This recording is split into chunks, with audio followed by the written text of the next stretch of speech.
17. Fetish in folklore.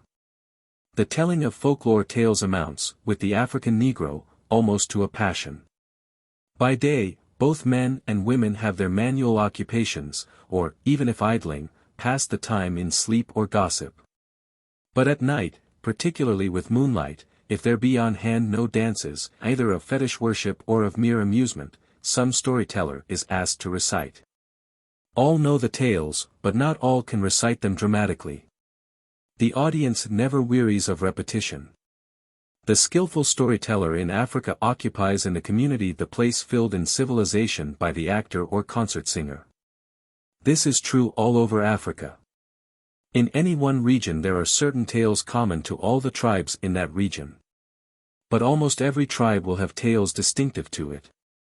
It is part of native courtesy to ask a visitor to contribute his local story to the amusement of the evening. Some of these tales are probably of ancient origin, as to their plot and their characters.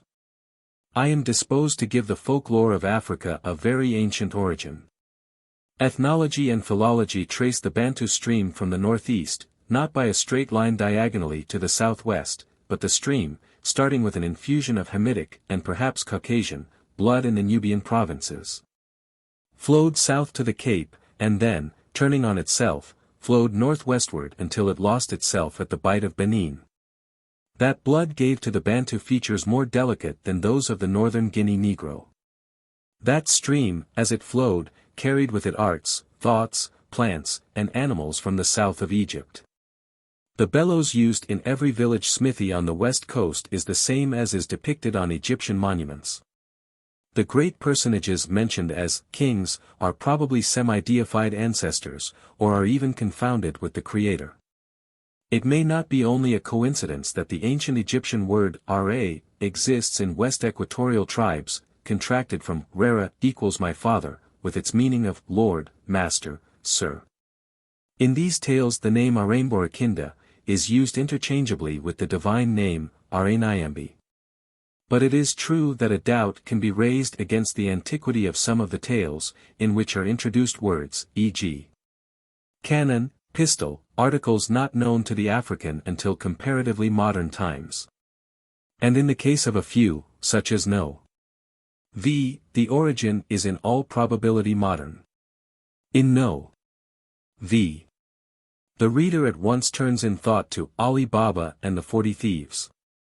There the internal evidence is positive, either that the story was heard long ago from Arabs, or perhaps within the last 100 years from some foreigner, or there may have been an original African story, to which modern narrators have attached incidents of Ali Baba which they have overheard within the last 50 years from some white trader or educated Sierra Leonean.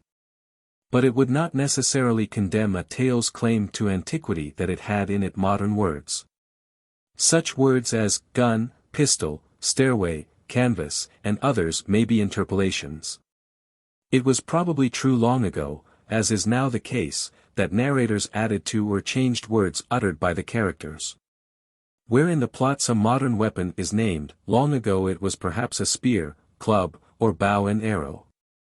When Dutch and Portuguese built their forts on the African shore 300 years ago, some bright narrator could readily have varied the evening's performance by introducing a canon into the story. Such variations necessarily grew. For the native languages were not crystallized into written ones until the days of the modern missionary. In recitation great latitude is allowed as to the time occupied. Brevity is not desired.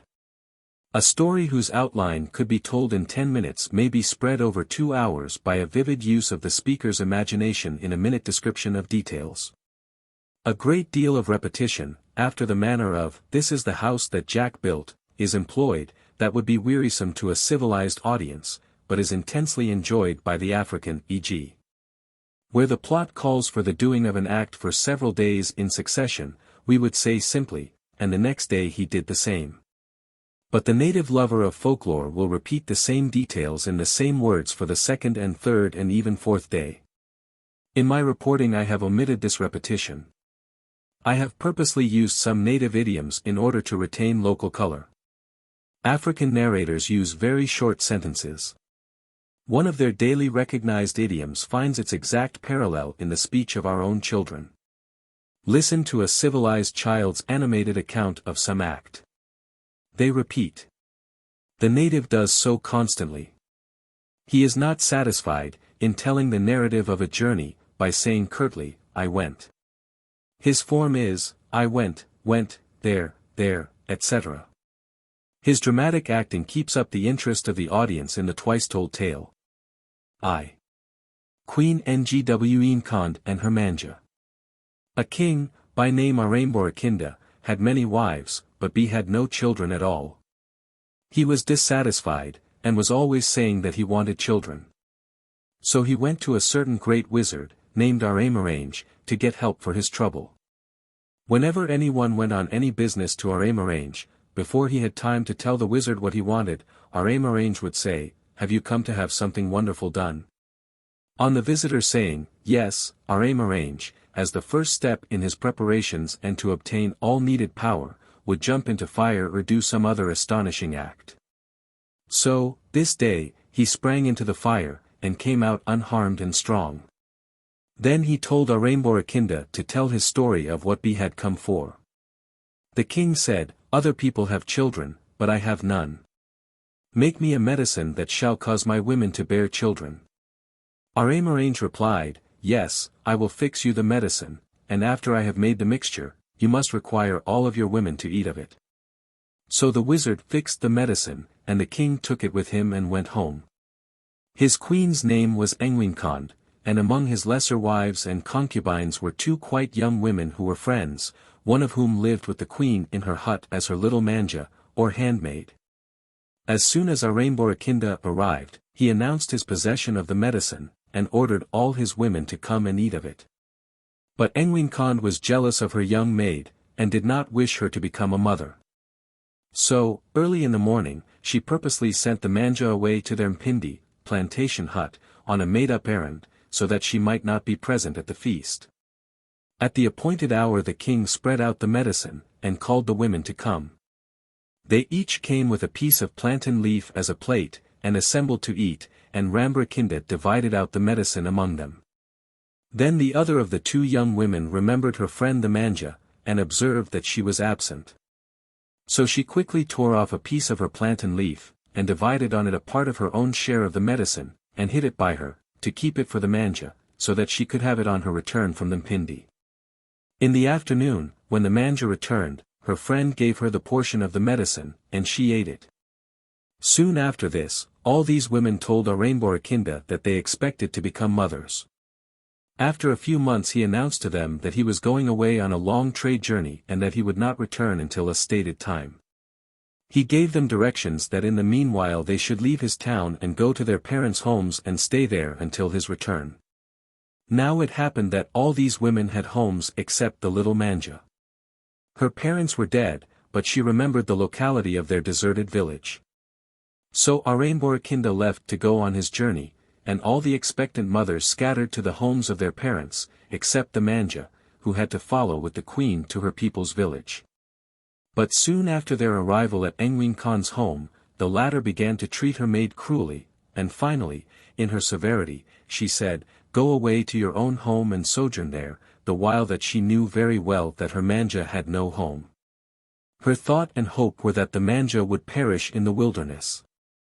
As the maid knew the spot where her home had been, she left Ngwen Khan's village, and started into the forest to go to her deserted village. On arriving there, she found no houses nor any remains of human habitation. But there was a very large fallen tree, with a trunk so curved that it was not lying entirely flat on the ground. Under this enormous log she sat down to rest, and it gave her shade and shelter. She accepted it as her place at which to live and slept there that night. When she awoke in the morning, she saw lying near her food and other needed things. But she saw no one coming or going. A few days later, on awaking in the morning, she saw a nice little house with everything prepared of food and clothing and medicines and such articles as would be needed by a mother for her babe. She stayed there, and in a few days gave birth to a man-child. Each day in the morning she found, prepared for her hand, food and other needed things lying near. So she stayed there a long time till her baby was able to creep. When the baby had grown strong, she knew it was the time that Aramborakinda had appointed for the return of his women to his town. She finally gathered together her things for the journey next day. That night, before she had gone to sleep, suddenly she saw a little girl standing near her, and she heard a voice which she remembered as her mother's saying, "I give you this little girl to carry the babe for you. But when you go back to Aramborakinda, do not allow anyone but yourself and this girl to carry the child. If you do, the girl will disappear." So the next morning they started on their journey, the young mother and baby and the girl nurse. During this while each of the other women had also borne her baby, and they were now preparing to return to Aramborakinda's town. But of them all none had borne real human beings, except the manja and her young friend. All the others had borne monstrosities, like snakes, frogs, and other creatures. Engween Khan had borne 2 snails, of the kind called nkala. It is a very large snail. So that day Engween Khan was coming along with her nyamba, a long scarf, hung over her right shoulder, and her 2 snails resting in the slack of the scarf, as in a hammock, over her left hip, and supported by her left arm. When the manja reached the crossroads, she found the queen waiting there.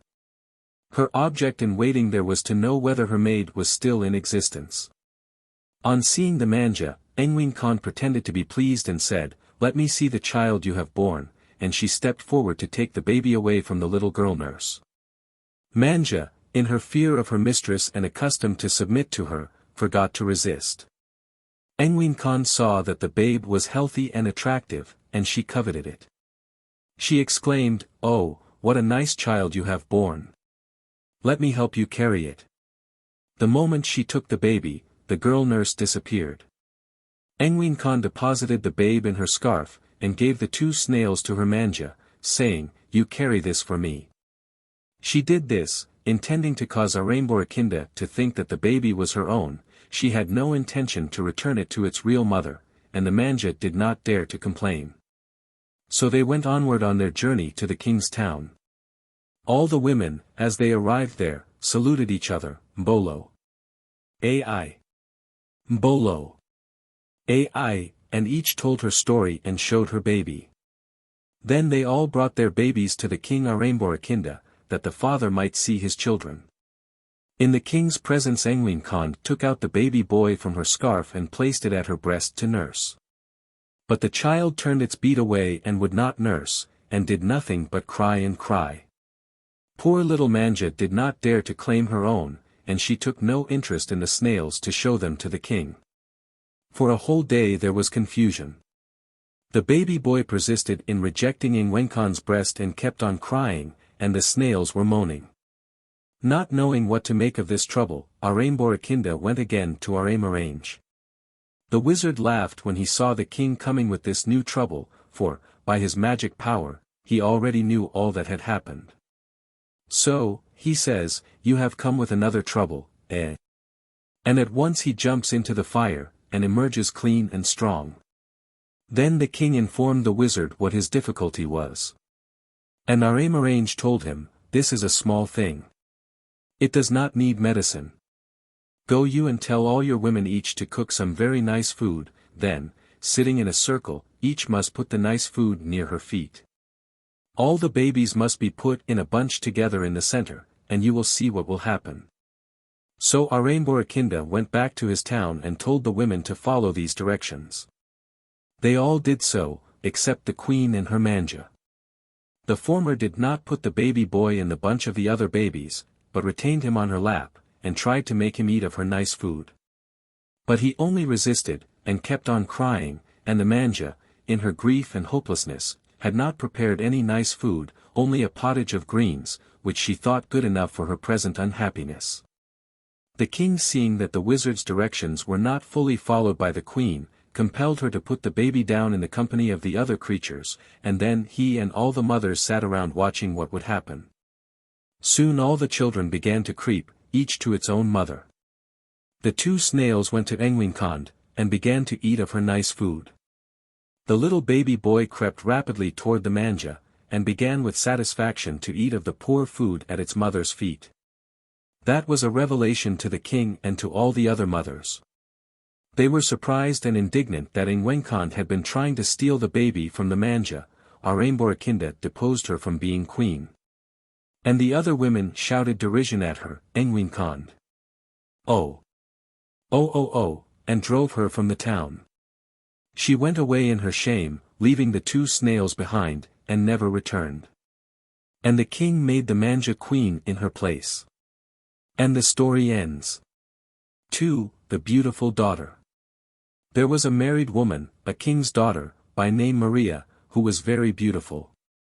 She had a magic mirror that possessed the power of speech, which she used every day, particularly when she desired to go out for a promenade. She would then take this mirror from its hiding place, and looking at it, would ask, "My mirror, is there any other beautiful woman like myself?" And this mirror would reply, "Mistress, there is none." This she was accustomed to do every day until she became jealous at the very thought of ever having a rival. Subsequently she became a mother, and bore a daughter. She saw that the child was very beautiful, more so than even herself. This child grew in gracefulness, was amiable, not proud, and was unconscious of her beauty. When the daughter was about 12 years of age, the mother dreaded lest her child should know how attractive she was and should unintentionally rival her. She told her never to enter a certain room where she had her toilet.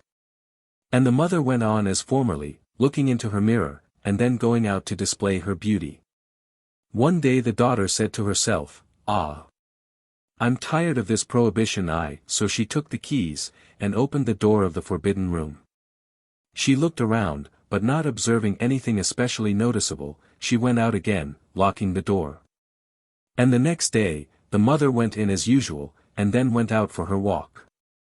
After the mother had gone, the daughter said again to herself, "No. There must be something special about that room. I will go in again and make a search." Looking around carefully, she noticed a pretty casket on a table. Opening it, she saw it contained a mirror. There was something strange about its appearance, and she determined to examine it. While she was doing so, the mirror spoke, and said, "Oh, maiden! There is no one as beautiful as you." She put back the mirror in its place, and went out, carefully fastening the door. The next day, when the mother went as usual to make her toilet and to ask of the mirror her usual question, "Is there another as beautiful as I?" it replied, "Yes, mistress, there is another fairer than you." So she went out of the room much displeased, and, suspecting her daughter, said to her, "Daughter, have you been in that room?" The girl said, "No, I have not." But the mother insisted, "Yes, you have. For how is it that my mirror tells me that there is another woman more beautiful than I? And you are the only one who has beauty such as mine." During all these years the mother had kept the daughter in the palace, and had not allowed her to be seen in public, as she dreaded to bear any one but herself praised. Then the enraged mother sent for her father's soldiers, and delivering the girl to them, she commanded, "You just go out into the forest and kill this girl." They obeyed her orders, and led the girl away, taking with them also 2 big dogs. When they reached the forest, the soldiers said to her, "Your mother told us to kill you. But you are so good and pretty that we are not willing to do it. You just go your way and wander in this forest, and await what may happen." The girl went her way, and the soldiers killed the 2 dogs, so that they might have blood on their swords to show to the mother. Having done this, they went back to her, and said, "We have killed the girl, here is her blood on our swords." And the mother was satisfied.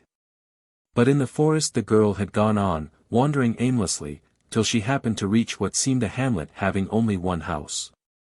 She went up its front steps and tried the door. It was not locked, and she went in. She saw or heard no one, but she noticed that the house was very much in disorder, so she began to arrange it. After sweeping and putting everything in neat order, she went upstairs and hid herself under one of the bedsteads. But she did not know that the house belonged to robbers who spent their days in stealing, and brought their plunder home in the evening. When they returned that day, laden with booty, they were surprised to find their house in neat order and their goods arranged in piles. In their wonder they exclaimed, "Who has been here and fixed our house so nicely?" So they prepared their food, ate, drank, and slept, but they did not clean up the table nor wash the dishes. And the next day they went out again on their business of stealing. After they were gone, the girl, hungry and frightened, crept out of her hiding place, and cooked and ate food for herself. Then, as on the first day, she swept the floors and washed up the dishes. And then she cooked a meal for the men to have it ready against their return in the late afternoon, and again she occupied herself with the arrangement of the goods in the rooms. Then she went back to her hiding place. When the robbers returned that day and laid down their booty, they were again surprised to find not only their house in good order, but food ready on the table. And they wondered, "Who does all this for us?" They first sat down to eat. And then they said, "Let us look around and find out who does all this." They searched, but they found no one. The next day they armed themselves as usual to go out, leaving the table and their recent load of stealings in disorder.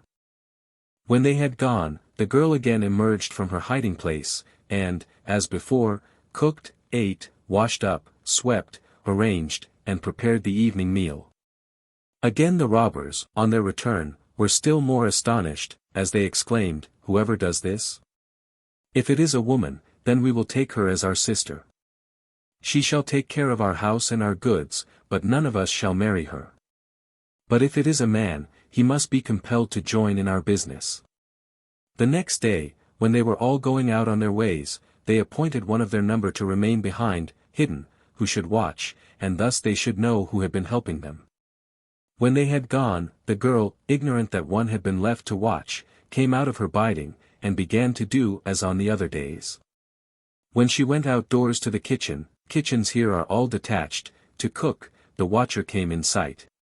She was frightened, and began to run away, but he called out, "Don't be afraid. Don't run, but come here."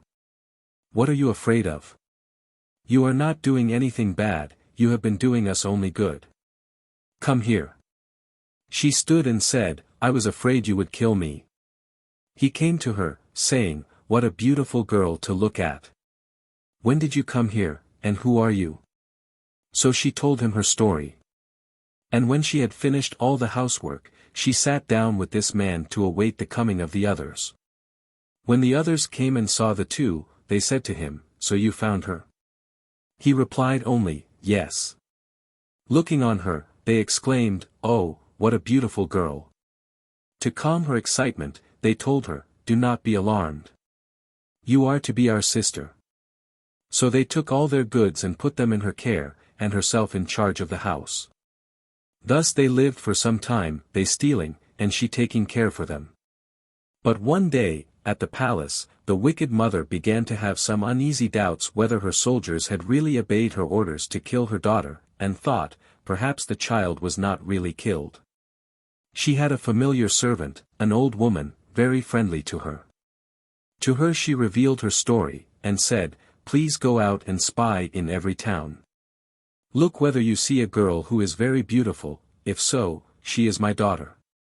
You must kill her." The old woman replied, "Yes, my friend, I will do this thing for you." So she went out and began her spying. The very first place at which she happened to arrive was the robber's house. There being no people in sight, she entered the house, and found a girl alone. On account of the girl's great beauty, she felt sure at once that this was her friend's daughter. The girl gave her a seat and offered hospitality.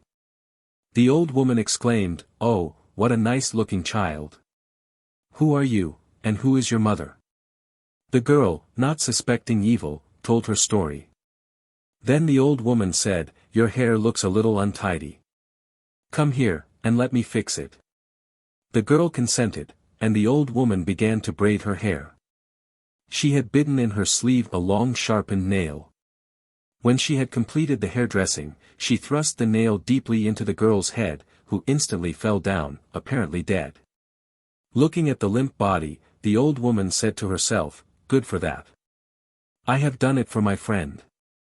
And she went away, leaving the corpse lying there, and reported to the mother what she had done. The mother felt sure her friend had not deceived her. When the robbers returned that day, they found the girl lying dead. They were very much troubled. They began to examine the corpse, to find what was the cause of death, but they found no sign of any wound, and instead of the corpse being rigid, it was limp, there was perspiration on the head and neck. So they decided, this nice life-looking face we will not put in a grave. So they made a handsome casket, overlaid it with gold, and adorned the body with a profusion of gold ornaments. They did not nail on the lid, but made it to slide in grooves.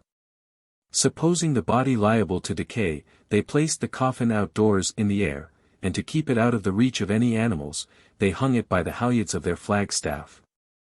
Every day, on their going out and on their return, they pulled it down by the halyards, drew out the lid, and looked on the fresh, apparently living face of their sister. One day while they were all out on their business there happened to stray that way a man by name Ezerengela, talebearer, who lived at the town of a man named Augula. Coming to the robber's house, he saw no one. But he at once observed the hanging golden box. Exclaiming, "What a nice thing," he hasted back to his master Augula, and called him. "Come and see what a nice thing I have found, it is something worth taking." So Augula went with him, and Ezerengela pulled down the gilded box from the flagstaff.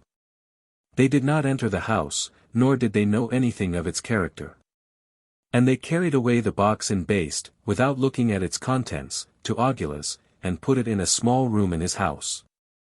Some days after it had been placed there Augula went in to examine what it contained. He saw that the top of this coffin-like box was not nailed, but slid in a groove. He withdrew it, and was amazed to see a beautiful young woman apparently dead. Yet there was no look or odor of death. As she was not emaciated by disease, he examined the body to find a possible cause of death, but he found no sign, and wondering, exclaimed, "This beautiful girl. What has caused her to die?" He replaced the lid, and left the room, carefully closing the door. But he again returned to look at the beautiful face of the corpse, and sighed, "Oh, I wish this beautiful being were alive. She would be such a nice playmate for my daughter, who is just about her size." Again he went and shut the door very carefully.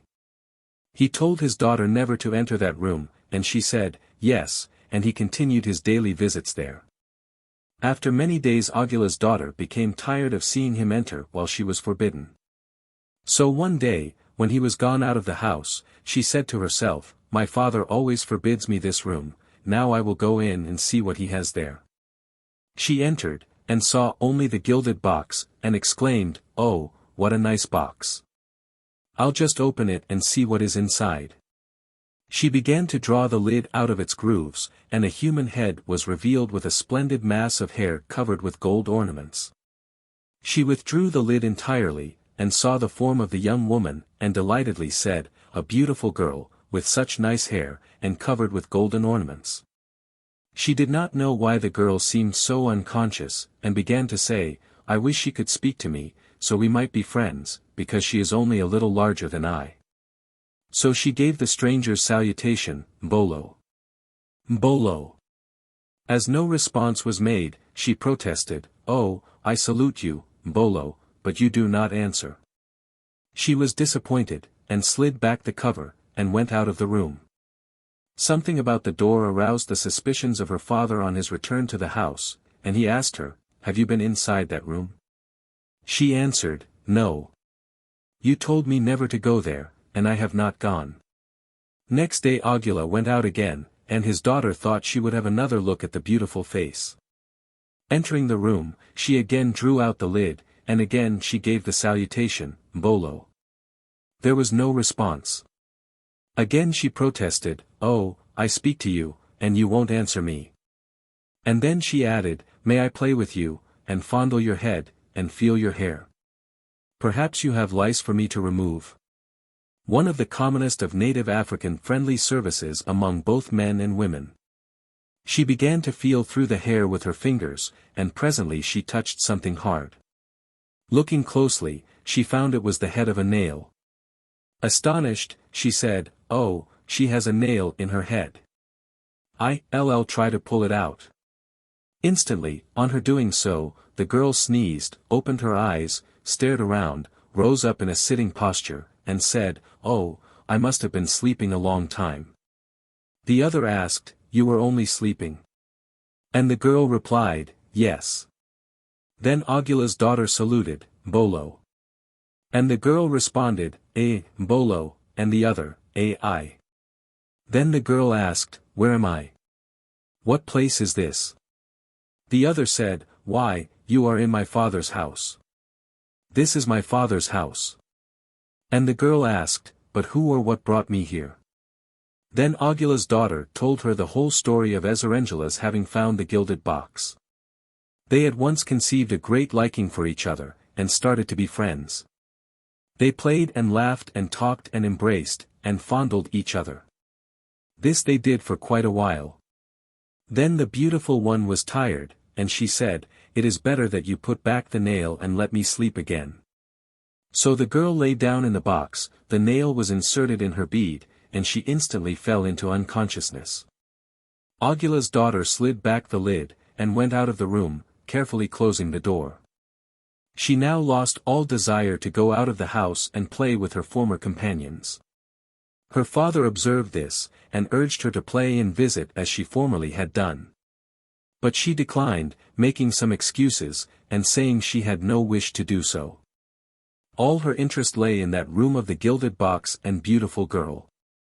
Whenever her father went out, she at once would go to the room, draw out the lid, and pull out the nail, her friend would sit up, and they would play, and repeat their friendship.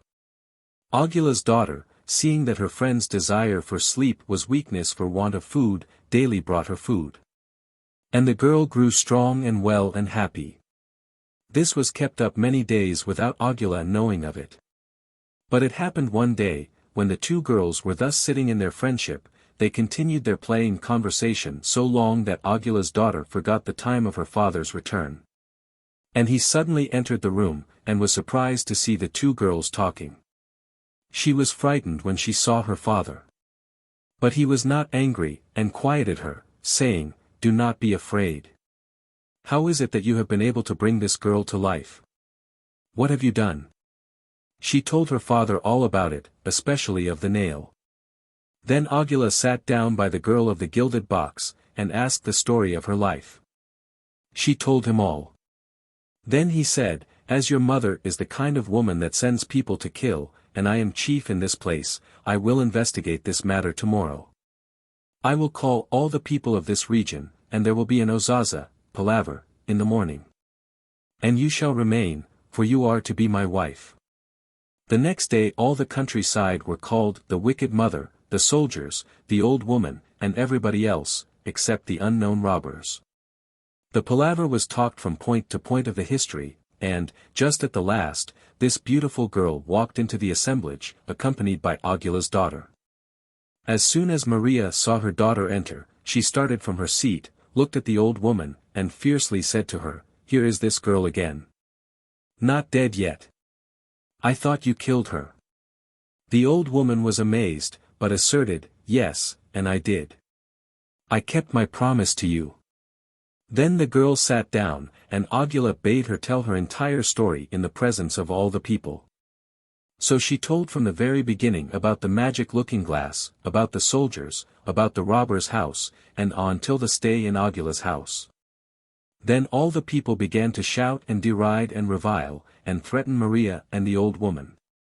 This frightened the cruel Maria and her wicked friend, and they ran away to a far country, and never came back again. So the beautiful young woman was married to Augula, and was happy with his daughter as a companion. But the robbers, in their secret house, not having heard of the ozaza, kept on mourning and grieving for their lost sister, not knowing where she had gone or what had become of her. And so the story ends. The above story is probably not more than 200 or 250 years old, the name Maria doubtless being derived from Portuguese occupants of the Congo country. 3. The husband who came from an animal. Aranyambi in his great town had his wives and sons and daughters, and lived in glory. He had a best beloved daughter, by name Alambi. There is a certain fetish charm called ngelo, by means of which its possessor can have gratified any wish. Be may express ngelo is not obtainable by purchase or art, only certain persons are born with it. This Alambi was born with ngelo. While she was growing up, her father made a great deal of her and gave her very many things, servants and houses, according to her wishes. When Allambi had grown up to womanhood, she said, "Father, I will not like a man who has other wives. I shall want my husband all for myself." And the father said, "Be it so." As years went on, Allambi thought it was time she should be married, but she saw no one who pleased her fancy. So she took counsel with Herngelo, thinking, "What shall I do to get a husband for myself?" She decided on a plan. Her father's people often went out hunting. One day, when they were going out, she said to them, "If you find some small animal, do not kill it, but bring it to me alive." So they went out hunting, and they found a small animal resembling a goat, called bind, wild goat. They brought it to her, asking pardon for its smallness, and said, "We did not find anything, only this bind." She took it, saying, "It is good." Then turning to one of the men, she bade him, "Just skin this very carefully for me. And to another of the servants, bring me plenty of water, and put it in my bathroom for a bath." Each of these servants did as he was bidden, this one flaying the animal, that one bringing the water. When the one had finished flaying, and brought the entire flesh to her, she said, "Just put it into this water for a bath." She left it there 2 days, soaking in the water. The skin she put in a fire, burned it to black ashes, and carefully saved all the ash. This she did not do herself, but told a servant to do it, cautioning him to lose none of it. When it was brought to her, she wrapped it up with care, and put it safely away so that none of it should be lost. On the 3rd day she spoke to Herngelo, "Ngelo mine, I tell you, turn this bind to a very handsome-looking man." Instantly the bind was changed to a finely formed man, who jumped out of the bathtub, dressed very richly. Then Allambi called one of her servants, and bade, "Go to my father, and tell him I wish the town to be cleaned as thoroughly and quickly as possible, because I have a husband, and I want to come and show him to you. So my father must be ready to greet us." The father summoned his servant Ampunga, Wind, who came, and at once swept up the place clean. Allambi went out from her house with her husband, and she walking side by side through the street on the way to her father's house. All along their route the people were wondering at the man's fine appearance, and shouting, "Where did Allambi get this man?" When she reached her father's house, he ordered a salute of cannon for her. He was much pleased to see the man with the crowd of people, and received him with respect. Having thus visited her father, Allambi returned to her own house with her husband, the people still shouting in admiration of him. The news spread everywhere about Allambi's fine-looking husband, and there was great praise of them. They lived happily in their marriage for a while, but trouble came. Allambi had a younger sister living still at her father's house. One day Allambi changed her mind about having a husband all to herself, and thought, "I better share him with my younger sister." So she went out to her father to tell him about it, saying, "Father, I've changed my mind. Want my younger sister to live with me, and marry the same man with me." Her father, though himself having many wives, said, "You now change your mind, and are willing to share your husband with another woman. Will there be no trouble in the future?" She answered, "No." He repeated his question, but she assured him it would be agreeable. So she took her sister, without consulting the husband, as he was under her control, by power of Herngelo, led her to her house, and presented her as a new wife to her husband. They remained on these terms for some time without any trouble. But as time went on, the report about that handsome man went far, and finally reached Aramborikinda's town. Another woman lived there, also named Allambi, of the same age as the other, and she was unmarried. This Allambi said to herself, "I am tired of hearing the report about this handsome man. I will go, though uninvited I be, and see for myself." So she tells her brother and some of his men, "Take me over there to that town, and I will return today." She told her father the same words, "I am going to see that man, and will return."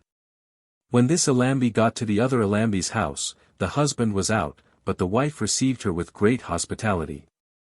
And the two sisters and their visitor all ate together. Soon the husband came, and the wife introduced the visitor. Here is my friend Alambi come to see you. Good, he said. Then it was late in the day, and the visiting Alambi's attendants said to her, the day is past, let us be going. But she refused to go, and told them to return, saying that she would stay a while with her friend Alambi. But really, in her coming she was not simply a visitor and sightseer, she intended to stay and share in the husband. As her brother was leaving, he asked, but when will you return? And shall we come for you? She said, no. I myself will come back when I please. When the evening came, the hostess began to fix a sleeping place for her visitor, showing her much kindness in the care of her arrangements.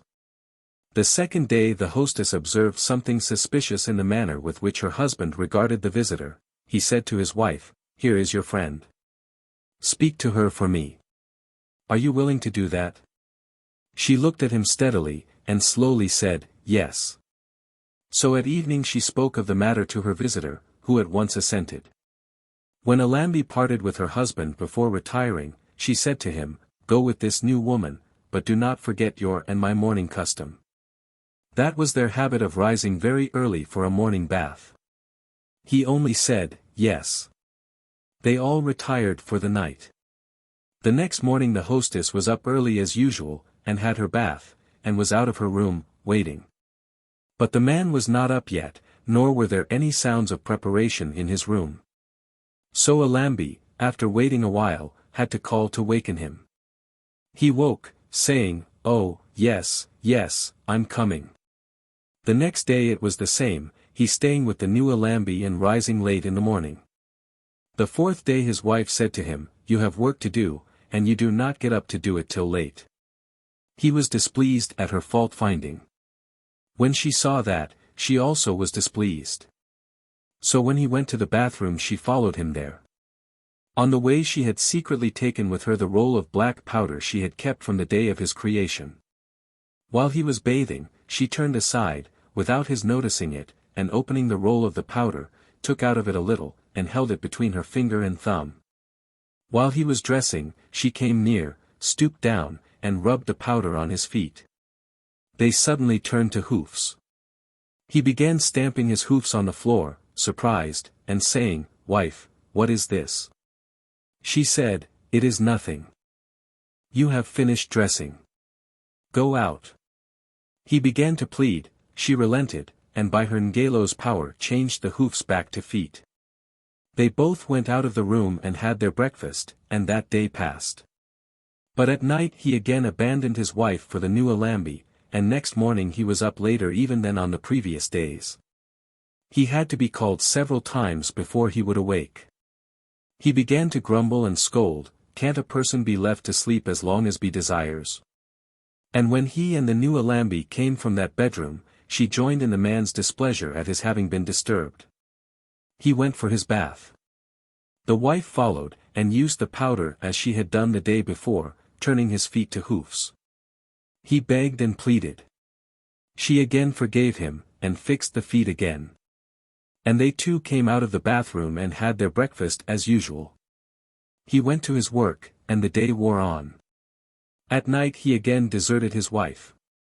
The next morning there was the same confusion in arousing him as on the other days. His wife accompanied him to the bathroom as usual. While B was in the bath, and before he was done bathing, she left the room, and told the new Alambi, you sit down near the bathroom door. You will see him come out. The visitor replied, it is well, and she sat down. And Alambi went into the bathroom again. When the man got out of his bath, as soon as he attempted to dress himself, Alambi, without saying anything or making any complaint, went behind him, and having the whole roll of powder with her, she opened the bundle, flung it on his back, and said, you go back to where you came from. Instantly he was changed to unbind, and he began to leap about as a goat. Then Alambi cried out to the other Alambi at the door, are you ready to receive him? He's coming, and she opened the door. Out ran the bind, leaped from the house, dashed through the town and off to the forest, the people shouting in derision, ha! Ha! Ha! So, indeed, that handsome man was the bind that was taken to Alambi's house. Then the wife said to the other Alambi, "Did you see your man? Call him. That's he running off there." The next day Alambi said to the visitor, "Send word for your people that they may come for you." The following day they were sent for, and they came to Alambi's house. After they had arrived, Alambi sent word to her father, "Have your place cleaned, I am coming to enter a complaint." The father replied, "Very well." Ampunga came and swept the place. Seats were prepared in the street. Alambi summoned the visitor and her people, saying, "Let us all go to my father's house." So they went there, and Alambi made her complaint, telling all from the beginning, how she obtained a husband, how the other Alambi had come, how she received her kindly. How she even had been willing to share her husband with her, but how the new Alambi had monopolized instead of simply sharing, and how things had become so bad that she had to send the man back to his beast origin. Turning to the visiting people, she said, "I have nothing more to say except that your sister Alambi is not going back to your town, but has to be my slave all the days of my life." So the king's council justified her, and pronounced the judgment just. The people scattered to their homes. And the two sisters went to their house, with the other Alambi as their slave. 4. The Fairy Wife.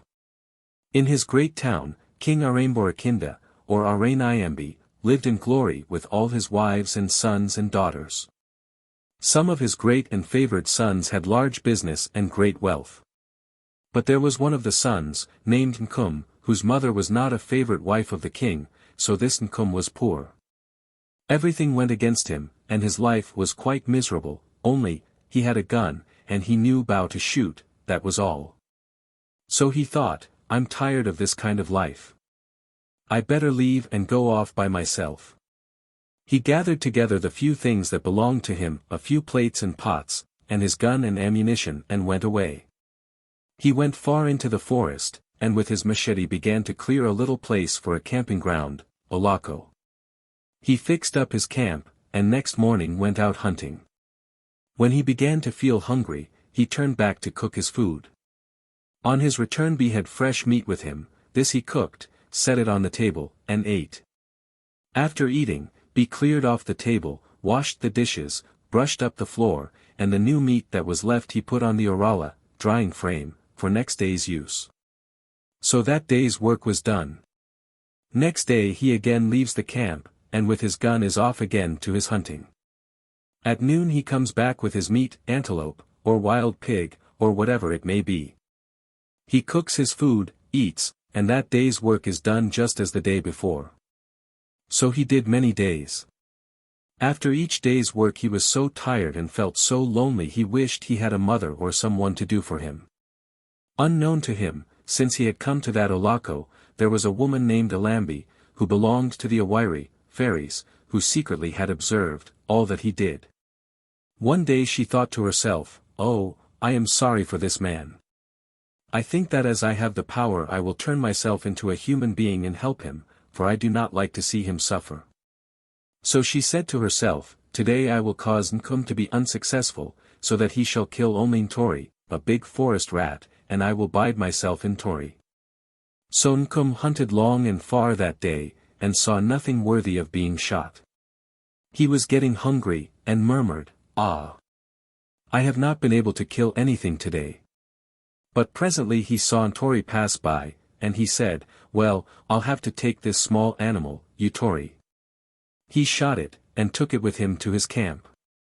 When he reached the Olako, as he had other meat on the orala, and was in a hurry, after singeing and cleaning Tori, he threw it on the orala, and took the older dried meat, and began to cook it for his supper.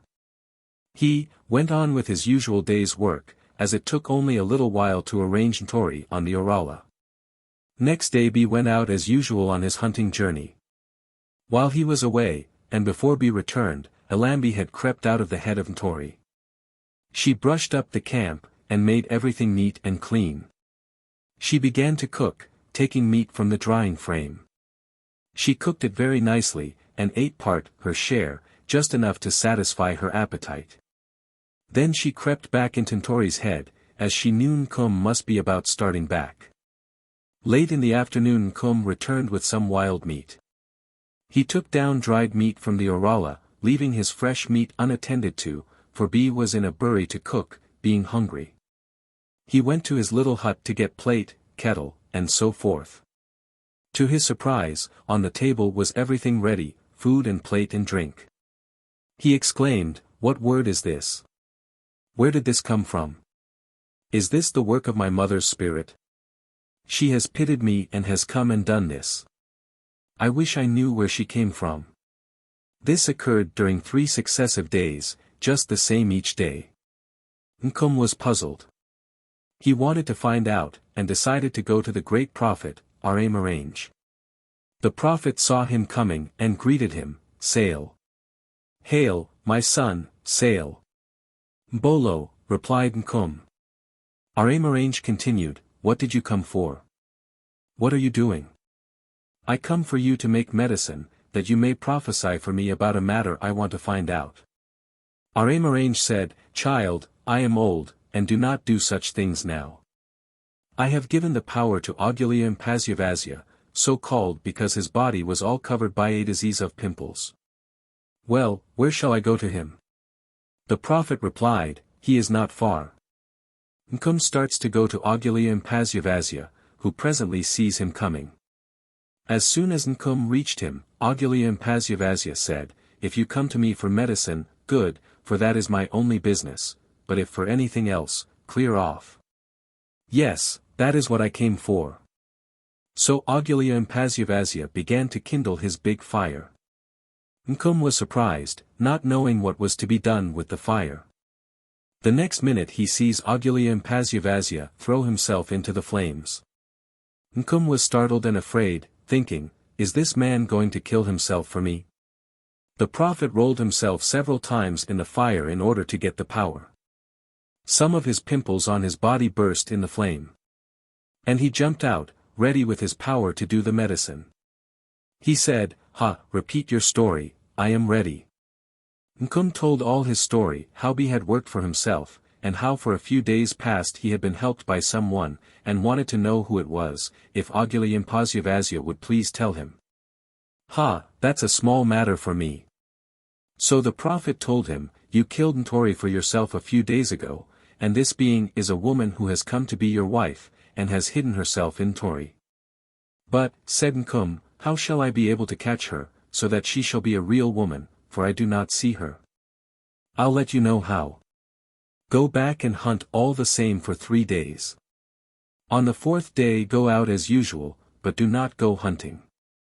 Hide near the Olako, but not where you will be seen." Then the prophet gave Nkum a prepared powder, and told him to keep it carefully. He gave him also a small cornucopia, oziato, full of a bruised medicinal leaf, and told him, "Go and put these 2 medicines in a secret place near your Olako. On the 4th day have these 2 medicines with you where you hide. When you see her come out, and while she is doing your work, you will run and seize her, and say to her, 'You are my wife.'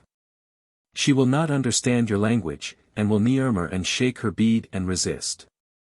But when you hold her fast, sprinkle the powder all over her body.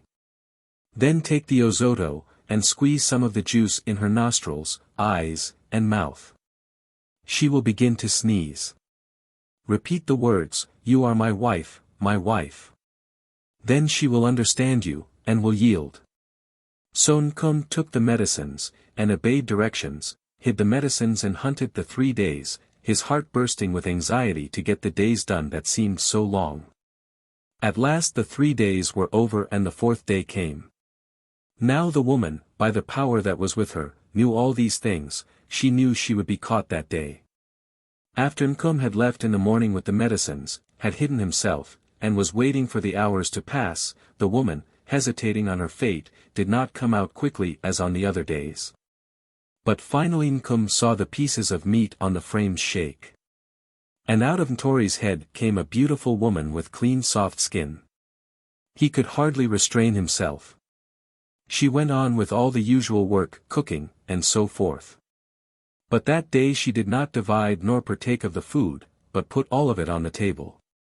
When B saw she had finished, and was washing her hands preparatory to jumping back into Ntori on the Orala, he came out of the bushes, and stepping cautiously but rapidly, rushed to seize her. He caught her. She began to resist, and he followed the prophet's directions. The woman at first was murmuring and sobbing, and Nkum was trying to calm her with the words, "My wife." Finally, under the powder, she quieted. When the juice was dropped into her mouth, she was able to speak his language.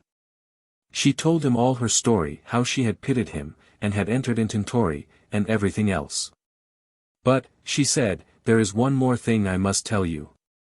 I have come indeed to be your wife, and I have the power to make you rich or poor, happy or unhappy. I will give you only one rule: be good to me, and I will be so to you, but never say to me that I came from the low origin of a rat's head." Nkum exclaimed, "No, no, you have done so much for me, I could never so humiliate you. You speak well, but be very careful not to break your promise." So they ate and finished the day's work. Next day the woman wanted to build a town by word of her power. She said, Sir, Nkum, surely you will not live in an olako all your life. Look for a site for a town, and mark it with stakes for its length and width." Nkum was puzzled. He had a wife, but where would he get materials for a house, for he was as poor of goods as he was before. Being troubled, he made no reply to his wife, and did not go to mark a site. At night they retired, Nkum still troubled about the building of a town, but Alambi was smiling in her heart, for she knew what she would do. So she made him fall into a deep sleep. She went out at night a short distance, and chose a good town site. She spoke to her Ngelo, a guardian spirit charm, "Ngelo mine, before morning I want to see all this place cleared, and covered with nice houses, and all the houses furnished and supplied with men and maid servants." And she returned to bed. Before daybreak everything was ready, as Alambi desired. The Ngelo had made the olako disappear, and Nkum and wife were sleeping inside their nice house. When morning came, Nkum did not know where he was, nor even on which side to get out of bed. He exclaimed, "What is this word? You are in your own house and in your own town."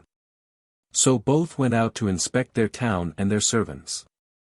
Nkum did not know how well to thank her, so glad was he. Later the wife became a mother, and a son was born. Nkum called this firstborn Augula. Again, a daughter was born. Then the wife told her Ngelo to bring ships of wealth. The next day ships were seen coming. Nkum went on board and had a conversation with the captains. They stayed a few days, and then sailed away, leaving Nkum a cargo of wealth. Another time ships came, and Nkum went off on board as before. And these ships sailed away, also leaving wealth. Other children were born to them. Children of a fairy mother are called Aganlo, they grow very fast, and are very wise. Other ships came. One day one comes, and Nkum, having gone on board, has there a convivial time, stays all day, and returns nearly drunk. The wife says to him, "Nkum, often you come from ships looking in this way, and I do not like it. I have spoken with you often, that if a food or a drink is not good in its effects, it is better to leave it off. But you do not care for my words." Nkum, under the influence of liquor, was vexed with her, rebuked her, and began to use hard words with Orowo, insult, you this woman who but I won't finish it. Soon, however, he took up the quarrel again, saying, "A person can know from your manners that you came out of." The wife said, "When you are drunk, you say half sentences, why hold back? Say what you want to say." He shouted angrily, "Yes, if I want to say it, I will say it. It was my own Tory that I killed. If I had not killed it, would you have come out of it?" Then Alambi said, "Please repeat that, I do not quite understand you." He repeated it. She exclaimed, but said no more, and waited until morning, when he would be sober. So early in the morning she told him to get up, so that she could do her housework. She did the morning's work, washing things neatly, but rapidly. Then she called her sons and daughters, and in their presence said to their father, "You said so and so yesterday, now I am off and with my children. Nkum knew he had said the forbidden words. He pleaded for mercy. But she replied, "No, you broke your promise." The two elder children pleaded for their father, "It was only once. Though a bad thing, it cannot break a marriage. Forgive it." But the mother persisted, "No." Then the two elder ones said they would not leave their father. So she said to him, "Now be thankful you have these two. If it was not for them, I would put you back where you were just as I found you. But for the sake of these two children, I leave some of my power with them." Then to those two she said, "You will call on me for help when you have need, and I will be near to help you." So she took the two younger ones, and said to their father, "As this place is quite open, come, sit you here and see me depart." Nkum did so. He and the two older children watched the mother and the two younger ones walk down the path from the town. They went to the bank of the river, and, wading in, disappeared in the river depths. The thieves and their enchanted house. Aramborakinda had his big town of men and women and children, all in good condition. But a kind of plague came upon the people suddenly, killing many. In a short time it destroyed most of the inhabitants, and finally but few were left. So one of the elder sons said to a younger one, "Let us flee for our lives." This elder brother's name was Augula, and the younger brother's name was Nkum. When Augula had thus said, "Let us flee for our lives," Nkum agreed. Augula took as his servant a boy, and together with Nkum they went out. They went aimlessly, not following any particular plan, but vaguely hoping to happen on any place.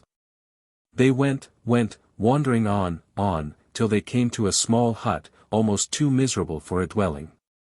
But in their extremity they said, "Oh! There is a house. Let us go to it, maybe we'll find shelter there." So they walked up to it, and, to their surprise, saw there an old man mending a piece of canvas. He saluted them, and asked them where they came from. They told their story, and Augula asked the old man whether he would, of his kindness, give them shelter. He said, "Yes, if you are willing to do as I tell you, for living here is hard, and there is nothing to eat.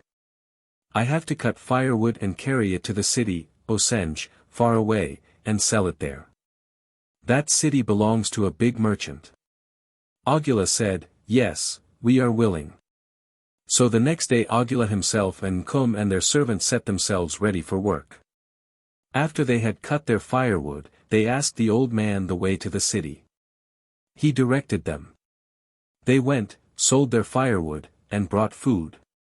This they did many times, cutting firewood and going to the city and buying food. And they each built a house of their own near the old man's hut. But after a while Augula began to tire of this kind of life, so he said to himself, "If I only had a gun, I could go hunting. But even without the gun, I will go out and see what I can see." So he went out alone, not calling his brother or his servant to go with him.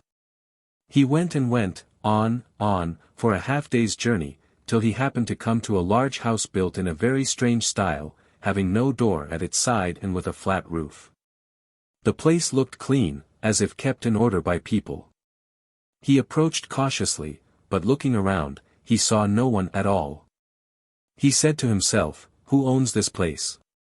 Surely someone owns it, for it is so clean, but I see no one here. I won't leave this place today till I know who lives here." He decided to retire a little and climb up a tall tree overlooking the house and watch from there.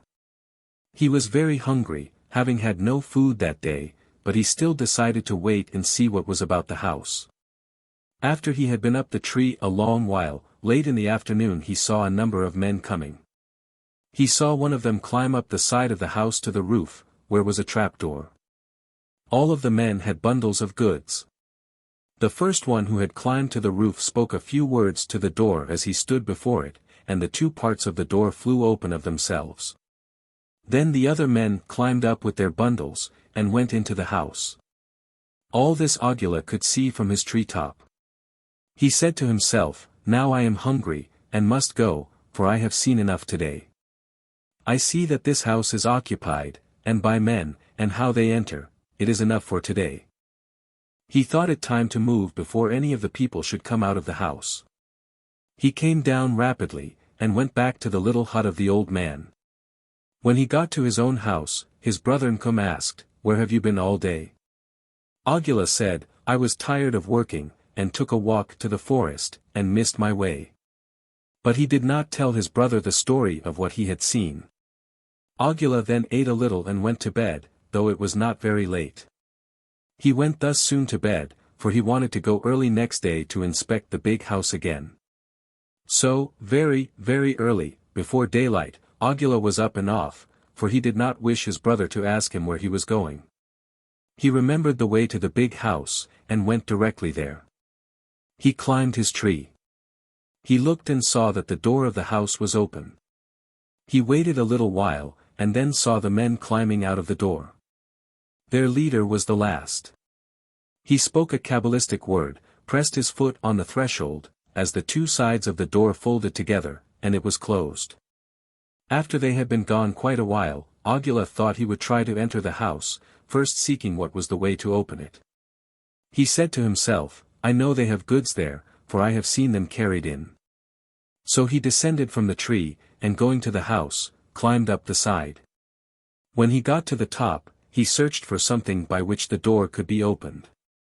He saw nothing like a key or lock or handle. Then he remembered the words he had heard the leader use, and thought, perhaps they were the means by which the door was opened. So he uttered the words, "Yigin Mye, Ka Nungwa, Awim. Obey me, and thyself open." And, to his surprise, the door flew open. Then he went down the flight of steps leading below to the interior of the house. He was startled when he saw the room full of all kinds of money and goods and wealth that anyone could wish to have. One could have taken away a great deal without its absence being noticed, so abundant was the amount. Audula thought, "Isn't this fine? But I must be quick, lest the owners of this house catch me here." So he took a cloth, and put into it a few small articles and a quantity of cash. He tied up the bundle, went up the stairway, and walked out of the door which he had left open. At the top he remembered the word "Nunja," shut, which the leader had used for closing. He spoke it, and the door shut. He hasted away, and back to the hut of the old man. He did not enter it, but went to his own house and there hid the bundle. He told no one anything, neither the old man nor his servant nor even his brother. Soon the brother came over from his house, saying, "Brother, I looked for you this morning, you must have gone out very early." "Yes, I went out early, for I am tired of seeing so little, so I went out to see what I could see." The next day he did the same. On this trip he took not only money from the house, but some fine clothing for himself to wear. As before, on emerging at the top of the house, he spoke the word "Nunja," the door closed, and he was away again, no one having seen him. When Audula got back to his house, Nkum asked him the same question of the day before, "Where have you been?" And he made only the evasive answer. But Nkoro began to be troubled. He feared something was wrong, and be determined to find out what was the matter. So he decided to get up next morning just as early as Audula. The reason that Audula did not tell Nkum was because the latter had a jealous heart, and was very covetous of money. So early in the morning Audula was off. He did not know that Nkum had any thought of following him. But as soon as Nkum saw Audula start, he followed him cautiously, so that he might find out what his brother was doing. Audula walked on straight and rapidly, and never looked behind, for he had no suspicion that he was being followed. When he got to the house, as usual he ordered the door to open, and descended inside. While he was beginning to select the things he wanted to take, to his surprise he saw Nkum also descending the stairway. Audula said, "Nkum, what is this? Who showed you the way? Who told you to come here? I am troubled to find you here, for this will be the end of you. I knew it was not safe for you to come here. What I took was for us both." Nkum said, "No. You hid it from me. I have found it now. I will be rich for myself." By this time Audula had tied up his bundle ready to go out. But Nkum was snatching up a large quantity from every side. Audula said, Nkum, be quick. You do not know how to shut that door, and it will not be safe for us to be found here by those people. But Nkum was not satisfied with one bundle, he was still gathering up other bundles. Audula wearied of waiting and begging of Nkum to come, so he said he must go and leave him, saying, Now, Nkum, it is not safe to wait longer. I have waited for you and begged you to leave with me, so I go alone. You cannot get out with all those bundles. But Nkum would not listen. So Audula went out, and spoke the word that closed the door, leaving Nkum in the house. However, being anxious for his brother, Audula did not go away, but climbed his tree to see what would happen. When Nkum had entered the house, he had with him a big, sharp knife. Audula waited outside till those people should come. Soon they came. The leader did as usual, being the first to climb to the housetop and to order the door to open. The door flew open, and the leader descended. As soon as he entered, he found another man, Nkum, in the house. The leader asked, Who are you, and how did you get in here? Nkum did not reply, but drawing his knife, plunged it into the leader's neck. With one outcry the man fell dead. By this time some of the other men had climbed up and were about to enter. When they got inside, they saw their leader lying dead, and this stranger standing armed. One of the men drew his pistol and shot Nkum. Observe the pistol. All these folklore stories disregard anachronisms or even impossibilities. They carried his dead body to the roof, and threw it off to the ground. All this Audula saw, looking from the treetop down into the house. Then those people began to be perplexed and suspicious, saying, This is not the work of only one, for we found the door closed on our arrival. So this person inside must have had some associate outside. How shall we find it out? They began to plan, each one with his proposition. One said, Let us go and bury the dead body.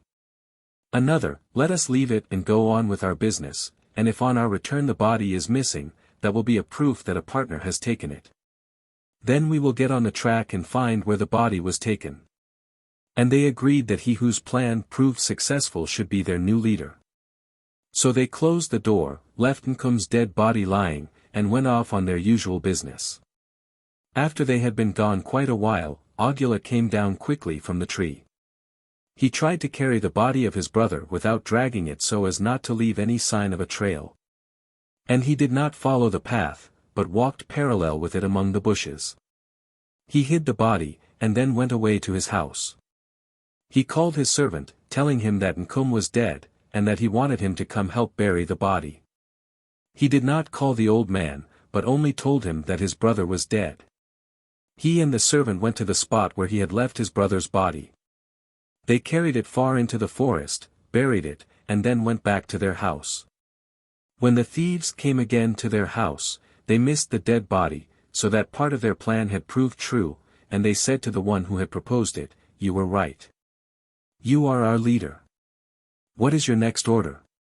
He said, Tomorrow we will not go out to do our business, but we will go out to hunt for this other man.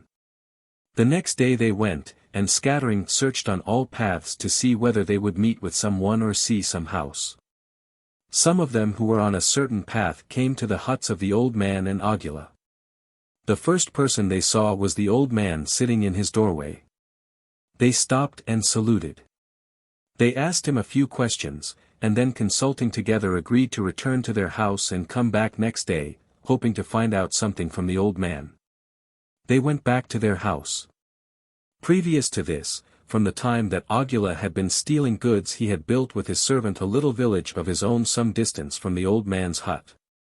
On this first coming of the thieves, Audula, hidden in his house, had seen them, and he said to himself, As they now know of this place, I better go away, for fear this thing be found out, and they kill me as they did my brother. So at night he left that house and went off to his village. In the morning of the next day, when the thieves came, they brought liquor, for they had planned that they would make this old man drunk, that he might talk when he was foolish with liquor. They came to the old man's and saluted him. They sat and conversed, asking him, "How many people are here? Are you always living alone?" At first he replied, "Yes, I live alone." "But you are so old, how do you get your food by yourself? Would you like to taste a nice drink? We are sorry for you in your lack of comforts." "Yes, I would like to taste it." So they opened their liquor, drank a little themselves, and gave to him. After he had drunk he became talkative, and began conversation again. "Oh, yes, you asked me if I lived alone. But not quite alone. There is a young man here." The thieves were glad to hear him talk, and gave him more liquor. He drank. They asked more questions. "You said there was another man with you, where is he?" Then the old man repeated the whole story of the coming of the brothers, to the death of one of them. And added, "A few days ago one of them came to tell me he was going to bury his brother, but I do not know when or how he died."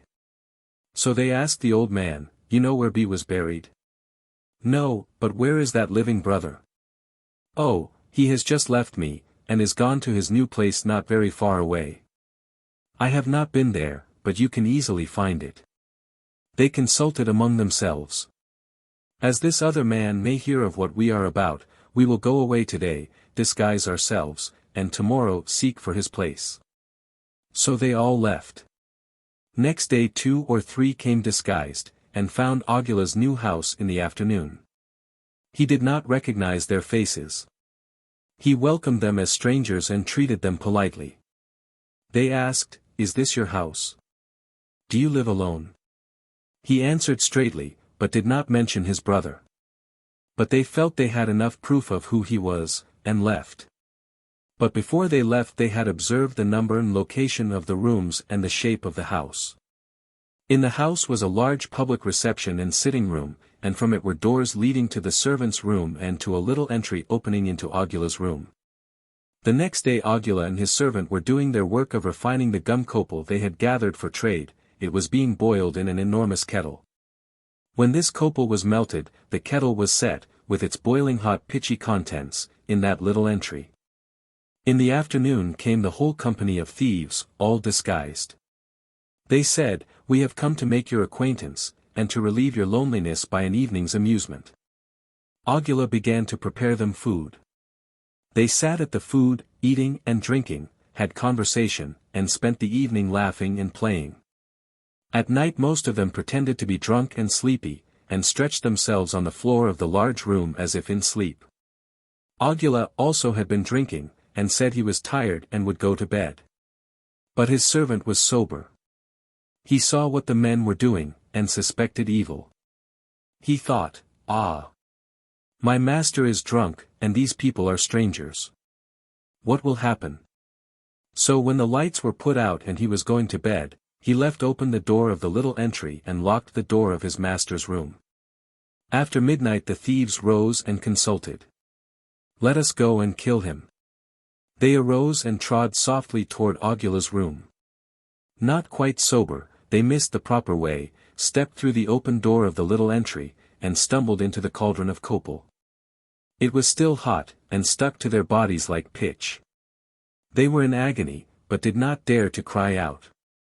They all were crawling covered with the hot gum, except the last man, who had jumped over the bodies of those who had fallen before him, and he ran away to their house. But Audula was sleeping, ignorant of what was going on. In the morning the boy, who also had slept, on opening the house, found the kettle full of tarred limbs of dead human bodies. He knocked at Audula's door and waked him. But Audula said, "Don't disturb me, I am so tired from last night's revel." "Yes, but get up and see what has happened." Audula came and saw. Then he told the lad that but for him he would have been dead. Audula thenceforth took him as a brother. Then he and the boy had a big work of throwing out the bodies of the thieves. Audula was not afraid of a charge of murder, for the thieves had tumbled themselves into the scalding contents of the kettle. He had enough wealth, and did not go again to the thieves' house. But that one man who had escaped was wishing for revenge, yet was afraid to come to Audula's house by himself. Time went on. Audula remained quiet. But his enemy still sought revenge, waiting for an opportunity. Gradually, too, Augula had forgotten his enemy's face, for the thieves were many, and all disguised, and he would be unable to distinguish which one had escaped.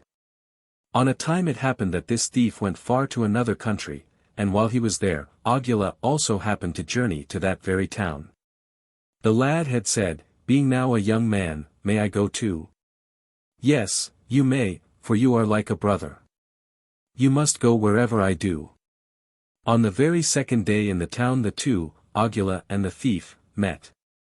The thief recognized Augula, but Augula did not recognize him, and neither spoke. But the young man, with better memory, said to himself, "I have seen this man somewhere." He looked closely, but said nothing. The next day the thief made a feast. He met Augula again on the street and saluted him, "Mbolo. I am making a feast. You seem a stranger. I would like you to come." "Yes, where?" "At such and such a place." "Yes, I will come. But this attendant of mine is good, and must be invited too." "Yes, I have no objections." Next evening the feast was held, and people came to it. The thief placed Augula and his servant near himself. There was much eating and drinking. The thief became excited, and determined to kill Augula at the table by sticking him with a knife. All the while that the thief was watching Augula, the servant was watching the thief. Presently the latter turned slightly and began to draw a knife. The servant watched him closely. The thief's knife was out, and the servant's knife was out too. But the thief was watching only Augula, and did not know what the servant was doing. Just as the thief was about to thrust at Augula, the servant jumped and thrust his knife into the thief's neck. The man fell, blood flowing abundantly over the table. The guests were alarmed, and were about to seize the servant, who pointed at the drawn knife in the man's hand that had been intended for his master, and then he told their whole story. So the guests decided that there was no charge against Augula and his servant, and scattered. The next day Augula and his servant left. As he knew that that man was the last of the company of thieves, he said, in gladness, "Now, glory."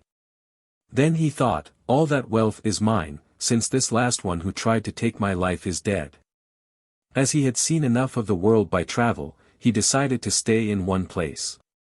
He would call people to live with him in a new town which he would build for them around that enchanted house of the thieves, which he took as his own with all its wealth.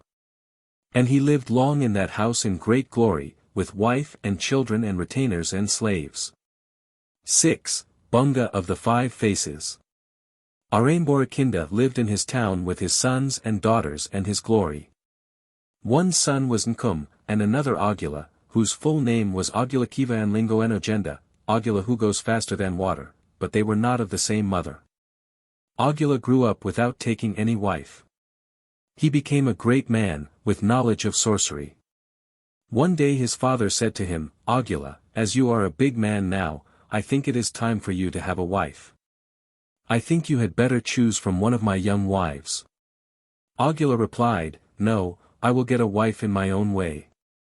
So one day B went to another Osenge, clearing, of a town which belonged to a man of the Awairi, spirits, plural of Ambwairai, i.e. one who possessed magic power, and obtained one of his daughters. Her name was Ikaganuyurkawairi. He brought the girl home to his father's house, where she was very much admired as a fine woman. A fine woman. She was indeed very pretty. Then Augula said to her, "As you are now my wife, you must be Orunda, set apart from, to other men, and I will be Orunda to other women, even if I go to work at another place." And she replied, "It is well." At another time Augula said, "I think it better for us to move away from my father's town, and put my house just a little way off." After the new house was finished they moved to it, and lived by themselves. Augula had business elsewhere that compelled him to be often absent, returning at times in the afternoons. Whenever Nkum knew that Augula was out, he would come and annoy Ikagu with solicitation to leave her husband and marry him. Augula knew of this, for he had an ngelo, a special fetish, that enabled him to know what was going on elsewhere. The wife would say, "Ah, Nkum. No, I know that you are my husband's brother, but I do not want you." Then, when it was time for Augula to return, Nkum would go off. That went on for many days, Nkum visiting Ikagu whenever he had opportunity, and the wife refusing him every time. It went on so long that at last Augula thought that he would speak to his wife about it. So he began to ask her, "Is everything all right? Has anyone been troubling you?" She answered, "No." He asked her again, and again she said, "No."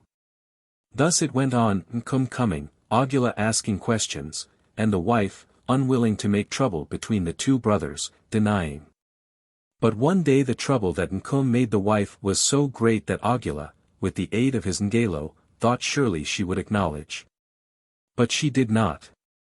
For that day, when he came and called his wife into their bedroom, and asked her, she only asserted weakly, "No trouble." Then he said, "Do you think I do not know? You are a good wife to me.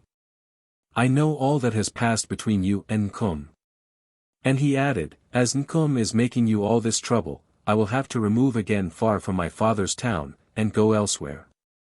So he went far away, and built a small village for himself and wife. They put it in good order, and made the pathway wide and clean. But in his going far from his father's town he had unknowingly come near to another town that belonged to another Aramborakinda, who also had great power and many sons and daughters. One of the sons also was named Augula, just as old and as large as this first Augula. One day this Augula went out hunting with his gun. He went far, leaving his town far away, going on and on till he saw it was late in the day and that it was time to go back. Just as B was about returning he came to a nice clean pathway, and he wondered, "So here are people. This fine path. Who cleans it? And where does it lead to?" So B thought he would go and see for himself, and he started on the path. He had not gone far before he came to the house of Augula. There he stood, admiring the house and grounds. A fine house. A fine house. When Augula saw Augula 2D standing in the street, he invited him up into the house. They asked each other a few questions, became acquainted, and made friendship, and Augula kept Augula 2D for 2 days as his guest. Then Augula 2D said, "They may think me lost, in town, after these 2 days. Thanks for your kindness, but I had better go." And he added, "Some day I will send for you, and you will come to visit me, that I may show you hospitality." Augula 2D went back to his place. He had a sister who was a very troublesome woman, assuming authority and giving orders like a man. Her name was Bunga Ibaganlotani, Bunga of 5 faces. Though her father, the king, and her brother were still living, she insisted on governing the town. When anyone displeased her, or she was vexed with anyone, she would order that person to lie down before a cannon and be shot to pieces. The father was wearied of her annoyances, but did not know what to do with her.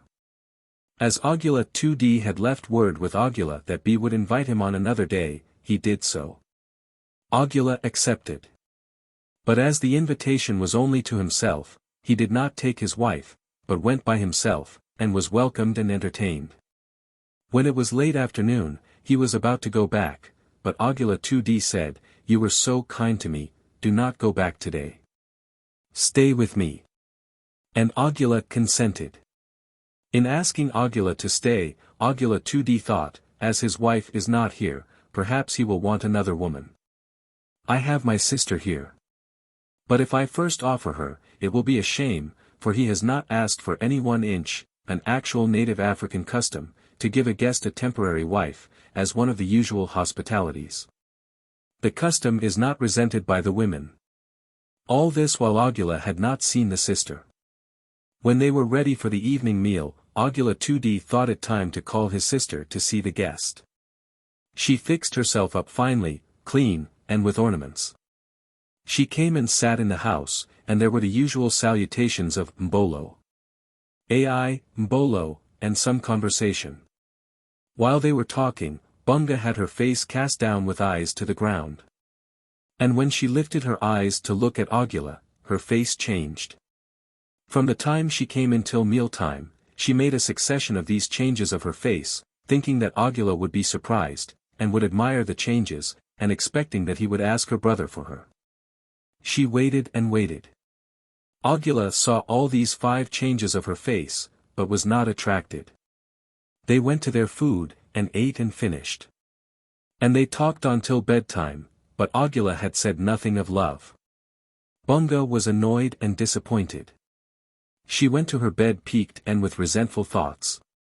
The next morning Augula said it was time to go back to his wife. When he was getting ready to go, Bunga said to him, "Have you a wife?" He answered, "Yes." She said, "I want her to come and visit me some day." And Augula agreed. He went, and returning to his house, told his wife that Bunga wanted to see her. After Augula was gone, Bunga asked her brother about Augula's wife. "Is she pretty?" And he told her how finely the wife had looked. Bunga was not pleased at that, was jealous, and waited till Ikagu should come that she might see for herself. "I will see if she is more beautiful than I with my 5 countenances." Subsequently Bunga chose a day, and sent for Ikagu. She dressed for the journey, and Augula, not being invited, took her only halfway. When Augula's wife arrived, Bunga saw that it was true that she was pretty, and of graceful carriage in her walking, and she did not wonder that her husband was charmed with her. But she hid her jealousy, and pretended to be pleased with her visitor. Augula's wife did not spend the night there. When she thought it time to go, she said goodbye, and turned to leave. When she had gone, Bunga was planning for a contest with her. She said to herself, "Now I see why that man made me feel ashamed at his not asking for my love because his wife is so beautiful. She shall see that I will have her killed, and I shall have her husband." So after a few days she sent word to Augula's wife, "Prepare yourself for a fight, and come and meet me at my father's house." But the wife said to Augula, "I have done nothing. What is the fight for?" Nevertheless, she began to prepare a fighting dress, and before it was finished another messenger came with word, "You are waited for." So she said, "As it is not a call for peace, I had better put on a dress that befits blood." So she dressed in red. After she was dressed she started, and Augula went with her, to hear what was the ground of the challenge. As soon as they got to the town, they found Bunga striding up and down the street. Her cannon was already loaded, waiting to be fired. When Augula wanted to know what the palaver was, Bunga said, "I do not want to talk with you. I only want you to obey my orders." But Ikagu wanted to know what the trouble was, and began to ask, "What have I done?" Bunga only repeated, "I don't want any words from you, only, you come and lie down in front of this cannon." Ikagu obeyed, and lay down, and Bunga ordered her men to fire the cannon. By this time Augula, by the power of his ngelo, had changed the places of the 2 women. When the cannon was fired, and the smoke had cleared away, the people who stood by saw Ikagu standing safe by her husband, and Bunga lying dead. All the assembled people began to wonder, "What is this? What is this?" So Bunga's father called Augula, and said, "Do not think I am displeased with you at the death of my daughter, I too was wearied at her doings. So, as you are justified, and Bunga was wrong, it is no matter to be quarreled about." And Augula 2d said to Augula, "I am not vexed at you. You had done nothing. She wanted to bring trouble on you, and it has come on herself. I have no fight with you. We will still be friends. But do not live off in your forest village by yourself. Come you and your wife to live in this town." So Augula and his wife consented, and agreed to remove, and live with Augula 2d. And they did so without further trouble. 7. The 2 brothers. Aramborakinda has his great town, and his wives, and his children, and the glory of his kingdom. All his women had no children, except the loved head wife, Engwinkond, mother of queens, and the unloved Engwivasya, mother of skin disease. Each of these 2 had children, sons, at the same time. The father gave them their names. Engwenkond's was Nkum, and Engwivasya's was Augula.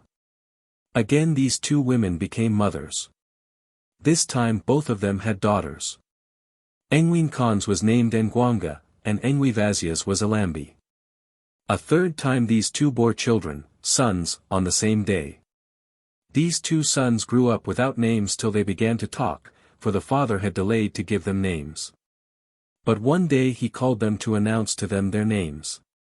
What he had selected they refused, saying that they had already named themselves.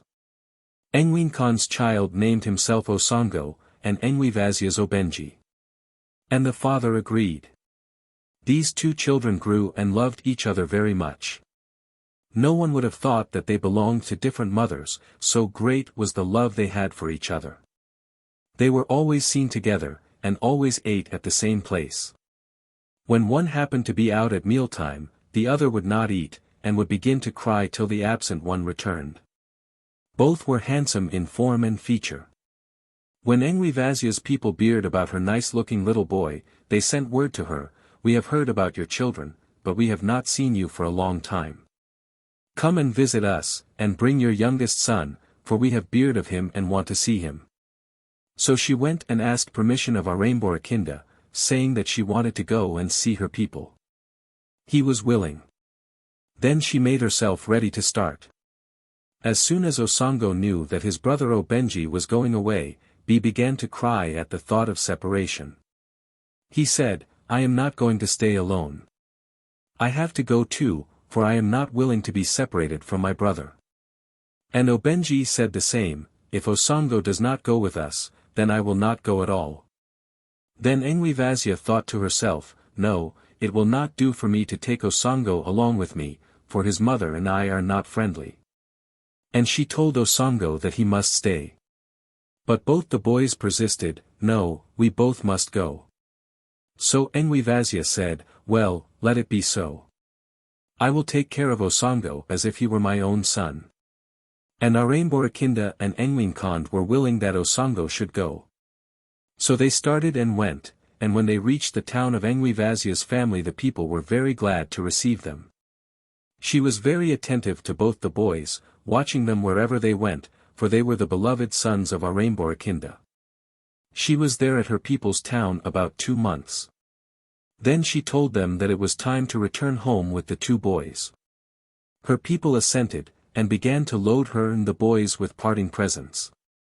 They went back to Aramborakinda's town, and there also their people were glad to see them return, for the children had grown, and looked well.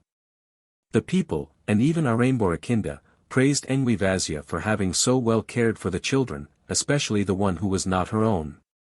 This made Engwine Khan more jealous, because of the praise that Aramborakinda gave, and because of the boys' fine report of their visit and the abundance of gifts with which Engwivazia had returned.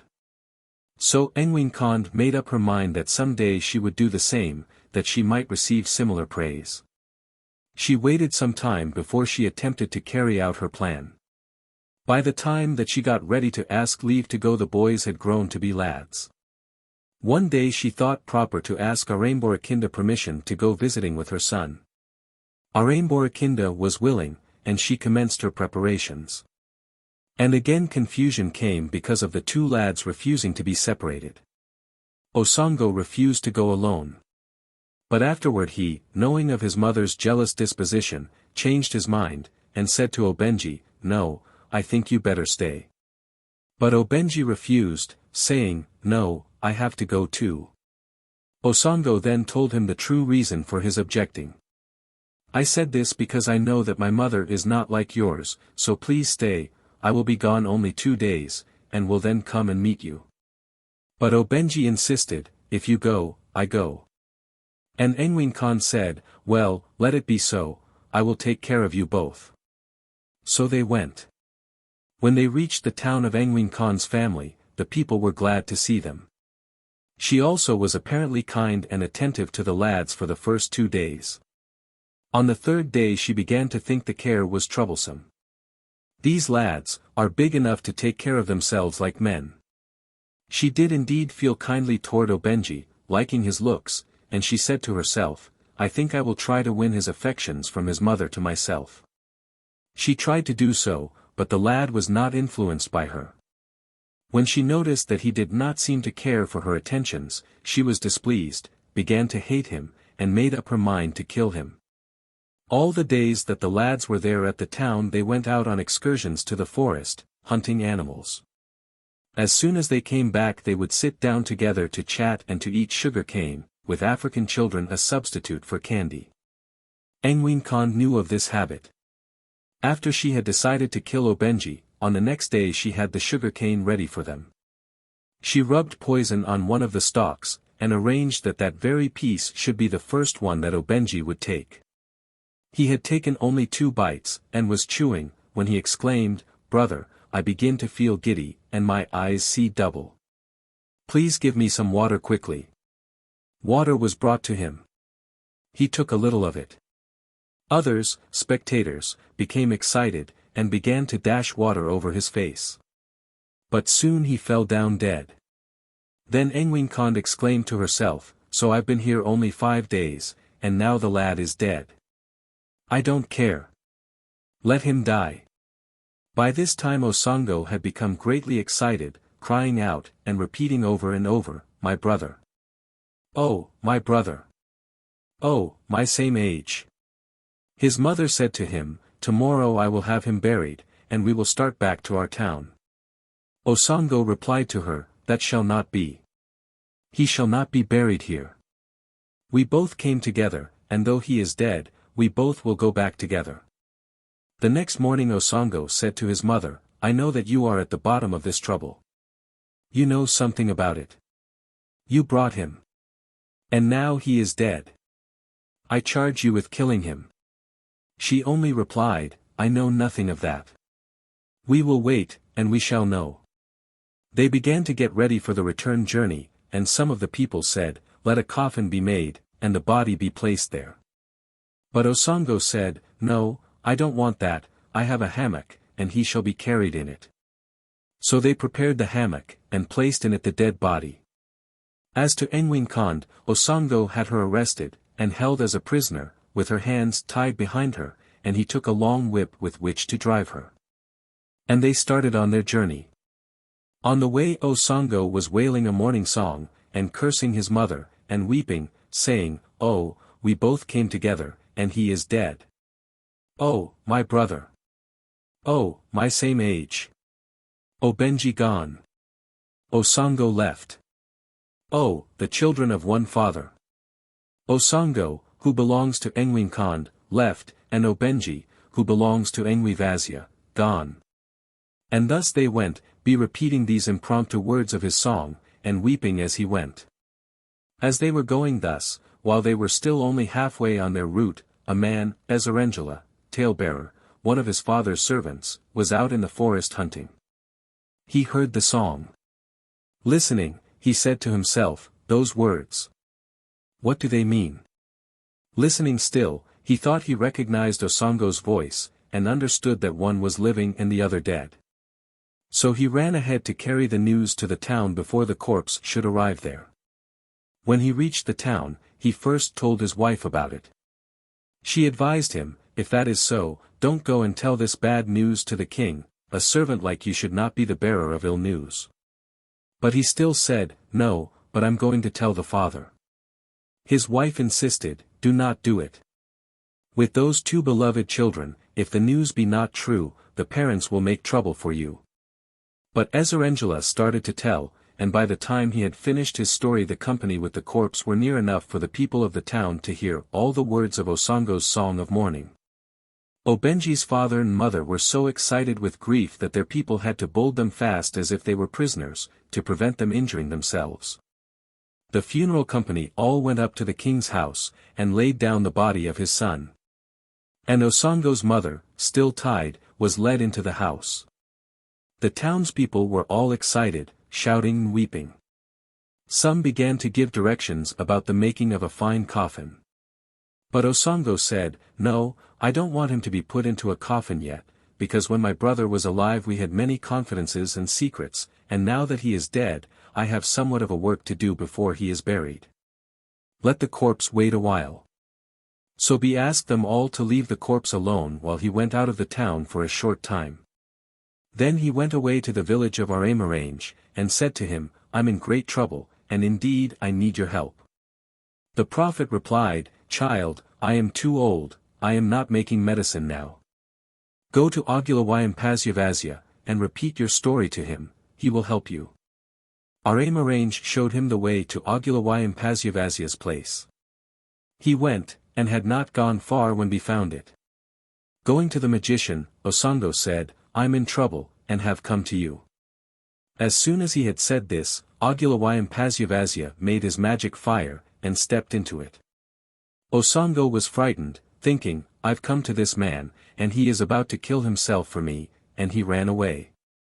But he had not gone far, when he heard the magician's nkendo, a witchcraft bell, ringing, and his voice calling to him, If you have come for medicine, come back, but if for anything else, then run away. So Osango returned quickly, and found that the old magician had emerged from his fire and was waiting for him. Osango told his story of his brother's death, and said he wanted direction what to do. Ogulawayampasyavasya gave him medicine for a certain purpose, and told him what to do and how to do it. When Osango came back with the medicine, he entered his father's house, into the room where his brother's corpse was lying, and ordered everyone to leave him alone for a while. They all left the room. He closed the door, and following the directions given him by Ogulawayampasyavasya, he brought Obenji to life again. Now came a question what was to be done with Engwinkand, the attempted murderess. It was demanded that her throat should be cut, and that her body, weighted with stones, should be flung into the river. For, said Osango, I will not own such a mother, she is very bad. Obenji's mother shall be my mother. It was decided so. And Aramborakinda said to Engwivasya, You step up to the queen's seat with your 2 sons, meaning Osango and Obenji. And Engwivasya became head wife, and was very kind and attentive to both sons. And the matter ended. 8. Jeki and his Ozatsi. Aramborakinda had his town where he lived with his wives, his sons, his daughters, and his glory. Lord Mborakinda had his loved head wife, Engwinkand, and the unloved one, Engwileg. Both of these, with other of his wives, had sons and daughters. Engwinkand's first son was Nkum, and she had 2 others. Engwileg also had 3 sons, but the eldest of these, Jeki, was a thief. He stole everything he came across, food, fish, and all. This became so notorious that when people saw him approach their houses they would begin to hide their food and goods, saying, There comes that thief. Jeki's grandfather, the father of his mother, was dead. One night, in a dream, that grandfather came to him, and said to him, Jeki, my son, when will you leave off that stealing, and try to work and do other things as others do? Tomorrow morning come to me early, I have a word to say to you. Jeki replied, But where do you live, and how can I know the way to that town? He answered, You just start at your town entrance, and go on, and you will see the way to my place before you reach it. So the next morning Jeki, remembering his dream, said to his mother, Please fix me up some food. He did not tell her that the purpose of the food was not simply for his breakfast, but as an extra supply for a journey. The food that was prepared for him was 5 rolls made of boiled plantains mashed into a kind of pudding called nkima, and tied up with dried fish. When these were ready, he put them inside his traveling bag. Then he dressed himself for his journey. His mother said, Where are you going? He evaded, and said, I will be back again. So he went away. After he had been gone a little while, he came to a fork of the road, and without hesitation his feet took the one leading to the right. After going on for a while he met 2 people named Isakilia, fighting, whose forms were like sticks. These sticks were a bamboo, or ghosts. In all native folklore, where spirits embody themselves, they take an absurd or singular form, that they may test the amiability or severity, as the case may be, of human beings with whom they may meet. They bless the kind, and curse the unkind. He went to them to make peace, and parted them, took out one of his rolls of nkima and fish, gave to them, and passed on. They thanked him, and gave him a blessing, Peace be on you, both going and coming. He went on, and then he met two eyes, fighting. In the same way as with the Isakilia, he went to them, separated them, gave them food, was blessed, and went on his way. Again he met in the same way two stumps, fighting, and in the same way he interfered between them, made peace, gave food, was blessed, and went on his journey. He went on, and met with a fourth fight. This time it was between two heads, and in the same way he made peace between them, gave a gift, was blessed, and went on. He journeyed and journeyed. And he came to a dividing of the way, and was puzzled which to take. Suddenly an old woman appeared. He saluted her, Bolo, took out his last roll of nkima, and gave it to her. The old woman thanked him, and asked him, "Where are you going?" He replied, "I'm on my way to an old man, but am a little uncertain as to my way." She said, "Oh, joy! I know him. I know the way. His name is Rivine Lagieli." She showed him the way, pronounced a blessing on him, and he passed on. He had not gone much farther when he came to the place.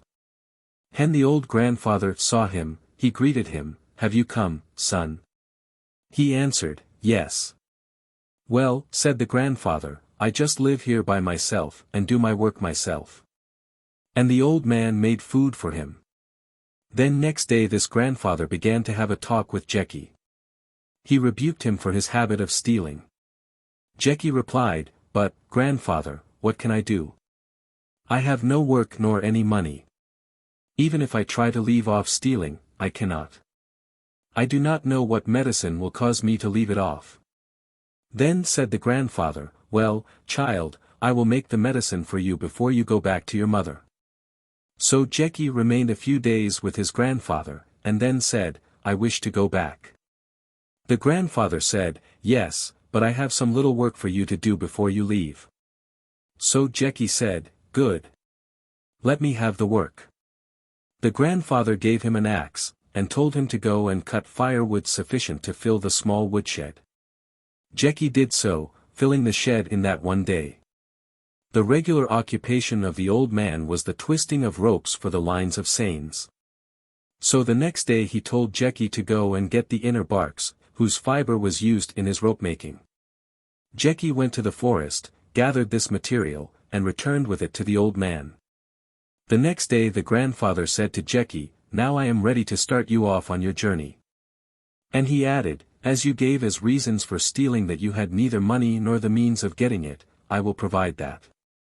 Then the old man called him, took him to a brook side, and reminded him that he had promised that he could make a medicine to cure him of his desire to steal.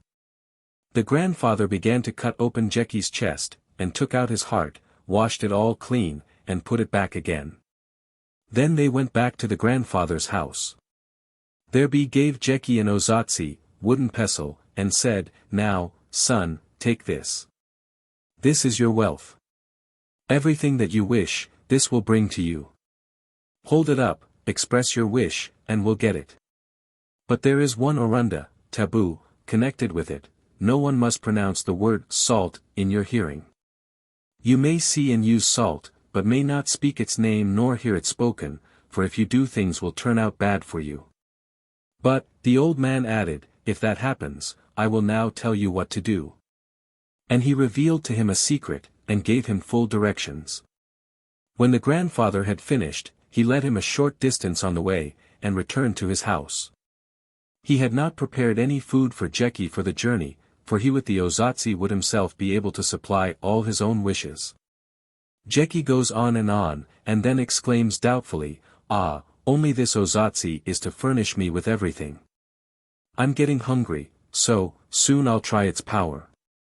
He went on a little farther, and then decided that he would try whether he could get anything by means of the ozatsi. So he held it up, and said, "I wish a table of food to be spread for me, with 2 white men to eat with me." Instantly there was seen a tent, and table covered with food, and 2 white men sitting. He sat down with these 2 companions. After they had eaten, he spoke to the ozatsi to cause the tent and its contents to disappear. They did so. This proved for him the power of his ozatsi, and B was glad, and went on his way satisfied. Finally he reached his father's town, whose people saw him coming, but gave him no welcome, except his mother, who was glad to see him. But most of the people only said, There is that thief coming again. We must begin to hide our things. After Jeky's arrival, in a few days, the townspeople noticed a change in him, and inquired of each other, has he been stealing, or has he really changed? For shortly after his return B had told his mother and brothers all the news, and had warned the people of the town about the Orunda of salt. In the course of a few days Jeky did many wonderful things with his ozatsi. He wished for nice little premises of his own with houses and conveniences, near his father's town, supplied with servants and clothing and furniture. These appeared. Soon, by the wealth that he possessed, B became master of the town, and ruled over the other children of his father. He obtained from that same ozatsi, created by its power, 2 wives and Gwanga and Alambi, who were loving and obedient. He also bought 3 other wives from the village, who were like servants to the 2 chief ones. He confided his plans and everything to the 2 favored ones who had come out of the ozatsi. In the course of time he thought he would display his power before the people, and for their benefit, by causing ships to come with wealth. So he held up the ozatsi, and said, I want to see a ship come full of merchandise. Presently the townspeople began to shout, A ship! A ship! It anchored. Jeky called his own brothers and half-brothers, and directed, You all get ready and go out to the ship, and tell the captain that I will follow you. They made ready, and went on board, and asked, What goods have you brought? The captain told them, mostly cloth, and a few other things. They informed him, Soon the chief of the town will come. And they returned ashore, and reported to Jeky what was on board. He made himself ready and went, leaving word for them to follow soon and discharge the cargo. The ship lay there a few days, and then sailed away. Then Jeky divided the goods among his brothers and parents, keeping only a small share for himself. Thus it went on, every few months Jeky ordering a ship to come with goods. As usual, he would send his brothers first, they would bring a report, and then he would go on board. Sometimes he would eat with the ship's company, sometimes he would invite them ashore to eat in his own house. All this time no one had broken the Orunda of salt. But, to prove things, Jeky thought B would try his half-brothers, and see what were their real feelings toward him. So the next time he caused ships to come with a cargo of salt only. At sight of the ships there was the usual shout of a ship. A ship. The brothers went aboard as usual, and found what the cargo was. The half-brothers returned ashore immediately, and began to shout when they neared Jeky's house, The ships are full of salt. He heard the word, and said to his mother and to his 2 chief wives, Do you hear that? The half-brothers came close to him, and exclaimed, Dagula, Sir, the ships are loaded with nothing but salt, salt, salt, and the captain is waiting for you. Jeky asked again, as if he had not heard, What is it the captains have brought? And they said, Salt. So he said, Let it be so. Today is the day. Good. You go and get ready, and I will get ready, and we shall all go together. Then the 2 chief wives looked very sorrowful, for they felt sure by his look and tone that something bad was about to happen. First B ordered a bath to be prepared for himself. It was made ready, and B bathed, and went to dress himself in the other room, where his goods were stored. When he had entered, B called his own 2 brothers and the 2 wives, and closed the door. He began to examine a few of his boxes. Opening a certain one, he said, Of all my wealth, this was one of the first. Now I am going to die. But as it is always the custom, a few days after the funeral, to decide who shall be the successor and inheritor, when that day arrives, come and open this particular box. Do not forget to take the cloth for covering the throne of my successor from this box. Inside of that box was a small casket, holding a large black silk handkerchief. He kept the secret received from his grandfather, and did not tell them what would happen when they should come to get cloth from the box. They understood only that on the throne day they were to open the big box and the little casket it contained. Then he told them, "Now you may go out." They went out. Jeki shut the door, and began to dress for the ships. But, before dressing, he took out the black silk handkerchief from the small box, and rubbed it over his entire body. And, carefully folding it, put it back again in the casket and closed it. Then B was ready to start. And they all went off to the ships, B with the ozatsi in hand. He, with his own brothers, was in a boat following the boat of his half-brothers. He raised a death song, Ilendo. Ilendo. Give me skill for a dance. Ilendo. Ilendo. Give me skill for a play.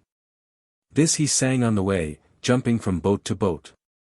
He said B would go on board the ships, but ordered all his brothers not to come. His plan was that they were to be only witnesses of his death. He boarded one of the ships, and went over the deck singing and dancing with that same Ilendo song. Then he jumped to the deck of the next vessel. As B did so, the first one sank instantly. On the second ship he sang and danced, and jumped thence to the third, the second sinking as the first. On the third ship B continued the song and dance. He remained on it a long while, for he caused it to sink slowly. When the water reached the vessel's deck, the brothers in the boats were looking on with fear. His own brothers began to cry, seeing the ship sinking, for they knew that Jeki would die with it. When it sank, the boats went ashore wailing, and took the news to the town. But the half-brothers were not really mourning. They were planning the division of Jeki's property. All the town held the Quadi, mourning, but after the 5th day the half-brothers told their father that it was time for the exaltation of a successor to Jeki, the ceremony of Empenda, glories. Engwing Khan's firstborn son, Nkum, said, "I will be the first to stand on the throne, and my 2 brothers will be next." Jeki's 2 brothers refused to have anything to say about the division. They determined they would remain quiet and see what would be done. And the 2 wives of Jeki said the same. When the half-brothers came to the house of mourning, they began to discuss which of these 2 women they would inherit. Then one of the 2 wives said, "Oh, Ngwanga, we must not forget what Jeki told us about the box, now that the people are fixing for the Empenda." So the 2 brothers of Jeki and the 2 women went inside the room, shut the door, and began to open the big box to take out the little casket. By this time the people outside had everything ready for the ceremony of the Empenda. The 2 women now opened the casket, took out the black handkerchief, and unfolded it. And Jeki stood in the middle of the room, with his ozatsi in his hand. Their surprise was great, their joy extreme. In their joy they ran to embrace him. The people outside were very busy with their arrangements. Nkum already had taken the throne, having painted his face with the little white mark of rule, and given orders to have the signal drum beaten. And the crowd began to dance and sing to his praise. Jeki sent his youngest brother, Oranaga, last born, saying, "Just go privately and tell my father about me, that I have come to life. And I want him to have the whole town swept, and to lay bars of iron along the streets for me to step on from this house to his. Say also that Ntayaj, monkey, must continue his firing of guns and cannon, then I will come and meet my father." Oranaga did so, and the father said, "Good," and Oranaga returned. The father gave the desired orders about the sweeping and the iron bars and the firing of cannon, but the people at the throne house did not know of all this. Then Jeki and his 2 wives and 2 brothers dressed themselves finely to walk to the father's house, and marched in procession through the street. A few of the people saw them, wondered, and asked the drums to stop, exclaiming, "Where did they come from?" The procession went on to the father's house, and Ntayaj kept on with the cannon firing. On reaching his father's house, Jeki told him he had something to say, and the father ordered the drum to cease. All the people were summoned to the father's house to hear Jeki's words. He said, "Father, I know that I am your son, and Nkum is your son. You all know what Nkum has done, for he was at the bottom of this matter, so now choose between him and me. If you love him more, I will go far away and stay by myself. But if you love me, Nkum must be removed from this town. So the father asked the opinion of others. For himself, he wanted to have Jeki. Nkum's own brothers said he ought to be killed, for he is not so good to us as Jeki was. So they bound Nkum, and tied a stone about his neck, and drowned him in the sea. And everything went on well, Jeki governing, and providing for the town. Glossary. A. Abuna, abundance. Aganlo, children of mixed mortal and fairy birth. Acacia, a poisonous tree. Amy, do not know. Anlingo, water. Anta, sing. Intia, eyes. Eniambi, the divine name. Awim, yourself. Ayanwi, unseen. B. Babaka, consent thou. Bihu, kitchen garden. Benda, a kind of rat. Bien, medicine. Bababu, soft. Bohamba, Boka bokati, bokuda, a certain medicinal tree. Bolondo, a poisonous tree. Bongam, a certain medicinal tree. Badambaka, passing away. Buwa, day. Bwanga, medicine. D. Dagula, Mr., a title of respect. Deba, marriage. Dia, the hearth, a household. Diaka, to live. E. Ebabi, a male love philter. Igona, a small antelope horn. Ihongo, a cornucopia. Ikongi, a guardian spirit fetish. Ikope, a girdle. Ilamba, a certain medicinal tree. Ilaina, a basket. Itamba, tribe. Ivove, harlot. Iwiria, words of hidden meaning. F. Fufu, mashed, boiled ripe plantains. G. Go, to, in, at. Gree, agree, fetish amulet. Gumbo, okra. Guandra, a medicine for worms. H. Hey, will not do. Hume, a certain fish. I. Ubambo, Pielabambo, ghosts. Ibada, a blessing. Iga, the forest. Iguga, woe. Ihali, a gazelle. Ija, Pl Maja, blood relative. Ikaka, Pl Makaka, family name. Ilala, an arch, a stairway. Elena, Pl Molina, soul. Ina, my mother. Elena, Pl Malinla, soul. Ingenji, a certain leaf, fault. Isakilia, kindling wood. Isiki, Pl Asiki, a dwarf changeling. Itaka, a kitchen hanging shelf. Itala, a view. Ivaha, a wish. Ivenda. Pl Mpenda, glory. Isle, a female love philter. J. Ja, of. Jaka, to beget. Joba, the sun. Jamba, meat cooked in a bundle of plantain leaves. Juju, an amulet. K. Ka, nu. Kasa, a lash. Kiva, to surpass. Kalinga, a kind of bird.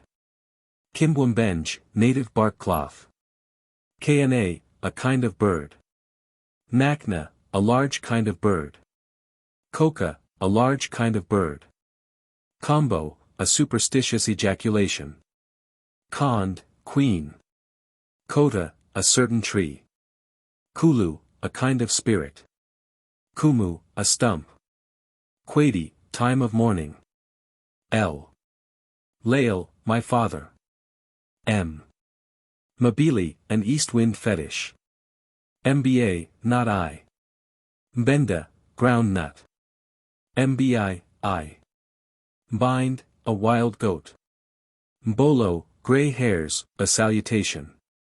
Mbulu, a wild dog. Mbumbu, rainbow. Mbundu, poison ordeal. Mbwa, pl. Imbwa, dog. Mbwe, a poison test. Mehol, ripe plantains. Maiba, water. Mye, me. Manda, witchcraft medicine. Mondi, pl Myondi, a class of spirits. Mpasya, skin disease. Mulamate, a small horn for cupping. Musimo, spirits of the dead. Musqua, a medicinal brush. Mutira, a medicinal stick. Mvaya, a kind of bird. Mwana, a child. Mwenga, a plantation. N. Na, with. Ndabo, house. Ndembi, young. Nduma, a kind of snake. Ngelo, a guardian spirit charm. Ngama, a water plant. Nganda, gourd seeds. Ngand, moon. Ngofu, an iron fetish bracelet. Nguni, a flying squirrel. Ngu, hippopotamus. Engwi, mother. Njabi, a wild oily fruit. Njaga, leopard. Nkala, a large snail. Nkanja, a marriage dance. Nkendo, a magician's bell. Nkinda, pl Sinkinda, a class of spirits. Nsana, Sunday. Nsinsim, a shadow. Ntori, a large forest rat. Nyej, a monkey. Nungwa, open thou. Nunja, shut thou. Nyamba, a scarf slung over the right shoulder, in which to carry a babe. Nyamba, witchcraft. Nyalo, body. O. Odika, kernel of the wild mango. Oganga, doctor. Ogenda, a journey. Aguarina, rear of a house. Okove, a powerful fetish. Okyum, African mahogany tree. Okundu, a kind of fetish for trading. Olaga, pl. Ilaga, a class of spirits. Olako, a camping place. Ombwairai, pl Owairi, a class of spirits. Ompunga, wind. Orala, a hanging shelf over a fireplace. Oranaga, last born.